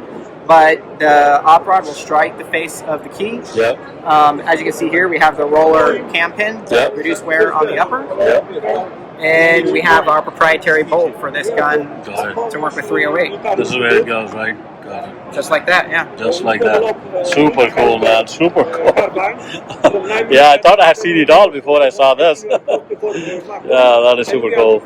And and this one is even a more lighted out version of this one, right? Yeah, so what we did, we came out with this one in 2017. Got it. And then we found that, you know, in the market, some people wanted a lighter version, right? Even of that. Of this one, right? And so why not? This gun is it's robust. It's got a bunch of bells and whistles on it, right? Yeah. With extra features. So what we did was we kind of stripped away the bells and whistles, made a more stripped version of it, took some weight out of it. Got it. And so this one is a DI version. It doesn't have an adjustable gas block, and it has a smaller brake on it. Got it. And this one doesn't have all the ambidextrous features. Got it. However, this one comes in just under 6 pounds flat. That is crazy. I'll just try to lift it just to kind of indicate to my viewers. This just weighs nothing. This basically weighs less than one of the ARs I have, AR-15s I have, which is amazing. And in terms of reliability, right, for this lighted out platform, what has been your experience have you guys seen it being as reliable as a normal 3 or AR-10? Yeah, I've seen it function just as normal. You know, when people use improper ammunition or something, even the gun, I've seen many guns, working at a gun manufacturer, I've seen many guns let go or blow up from misuse of ammunition. And we haven't seen anything out of the ordinary as far as damage that wouldn't happen in anything of your basic 5.56. We still take safety precautions in here and we overbuild our guns. It's just kind of our name. Got it. That is super, guys. Please do check out POF USA. They have some phenomenal products and innovation going on here. You know, definitely worth checking it out. I'm getting one for sure. Yep. Thank you, John. Thank you. Thank you. Hello, Single. एक stock बनाने ਦੀ company ਹੈ AG Composite.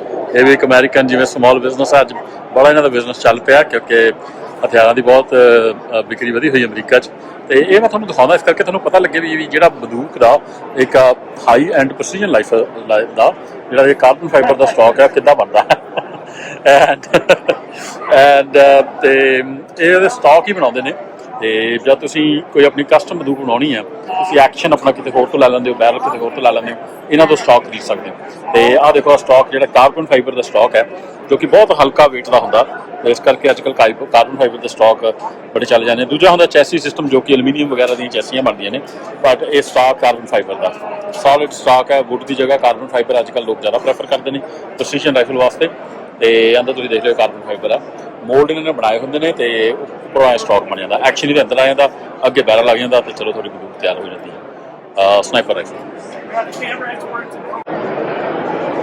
Okay, friends, we are at AG Composite, and here's our friend Matt Harjeet. Nice to meet you, and thanks for taking time out and talking about your great products here. Yeah, thanks for coming by.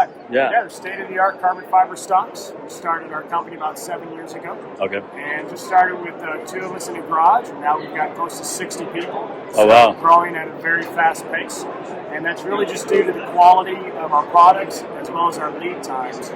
A lot of our competitors take months to deliver stocks, but we can do it in weeks.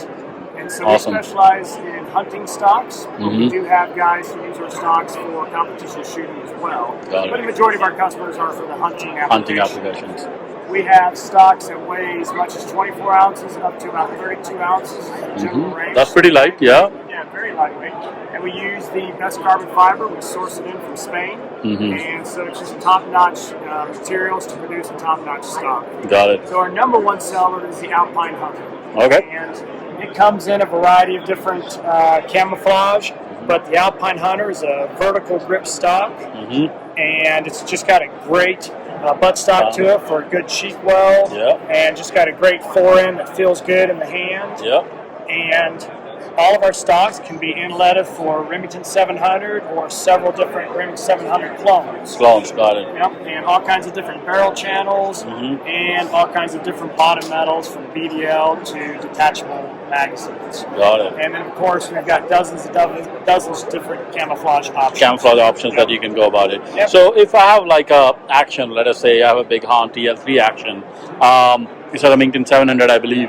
Can I send the action to you and then you can make the stock for it, or generally it's kind of already fitted for that kind of a stuff? Yeah, typically if we don't have the action and it's something that you wanted on a larger volume, we can work with you. But usually if it's one person, it's tough to be able to put them into the production schedule because we're running at 100% capacity. Got it. But if it's close to RIM 700, then through a little bit of questions and answers, we can figure out an inlet that's going to be very close, and working with a qualified gunsmith, you can probably do a little bit of tweaks to get it to fit. But got it. 9 out of 10 phone calls, we have a solution for the customer. Okay, but generally like people send in their action to you and then you kind of make the stock to that. Yeah. Got it. That is super. That is so important, right? So, got it. Yeah, so all kinds of just different options. We use different 3D printing capabilities and just the best computer software and quality control, all these things to make sure that when the stock leaves our facility, it doesn't come back, and the customer gets it and it works perfectly. That's great. Any new thing you are bringing to the market in your stocks? Yeah, we're working with a new design. This is kind of a prototype.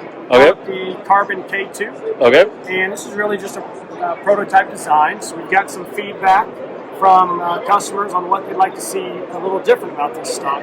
So really the purpose of Shot 22 and this stock was to bring it here, let people touch and feel it, and tell us what they wanted to see different or what they liked. Got it. So we've got a couple options we're going to change on this thing from just a thumb shelf or thumb rest, and maybe pull this angle bevel back a little bit more. Yeah, I see that angle up there. Yep. And some little differences in this area, maybe soften this angle a little bit. Got it. Really What's the purpose of this angle here? Like to rest it somewhere, or? I'm sorry?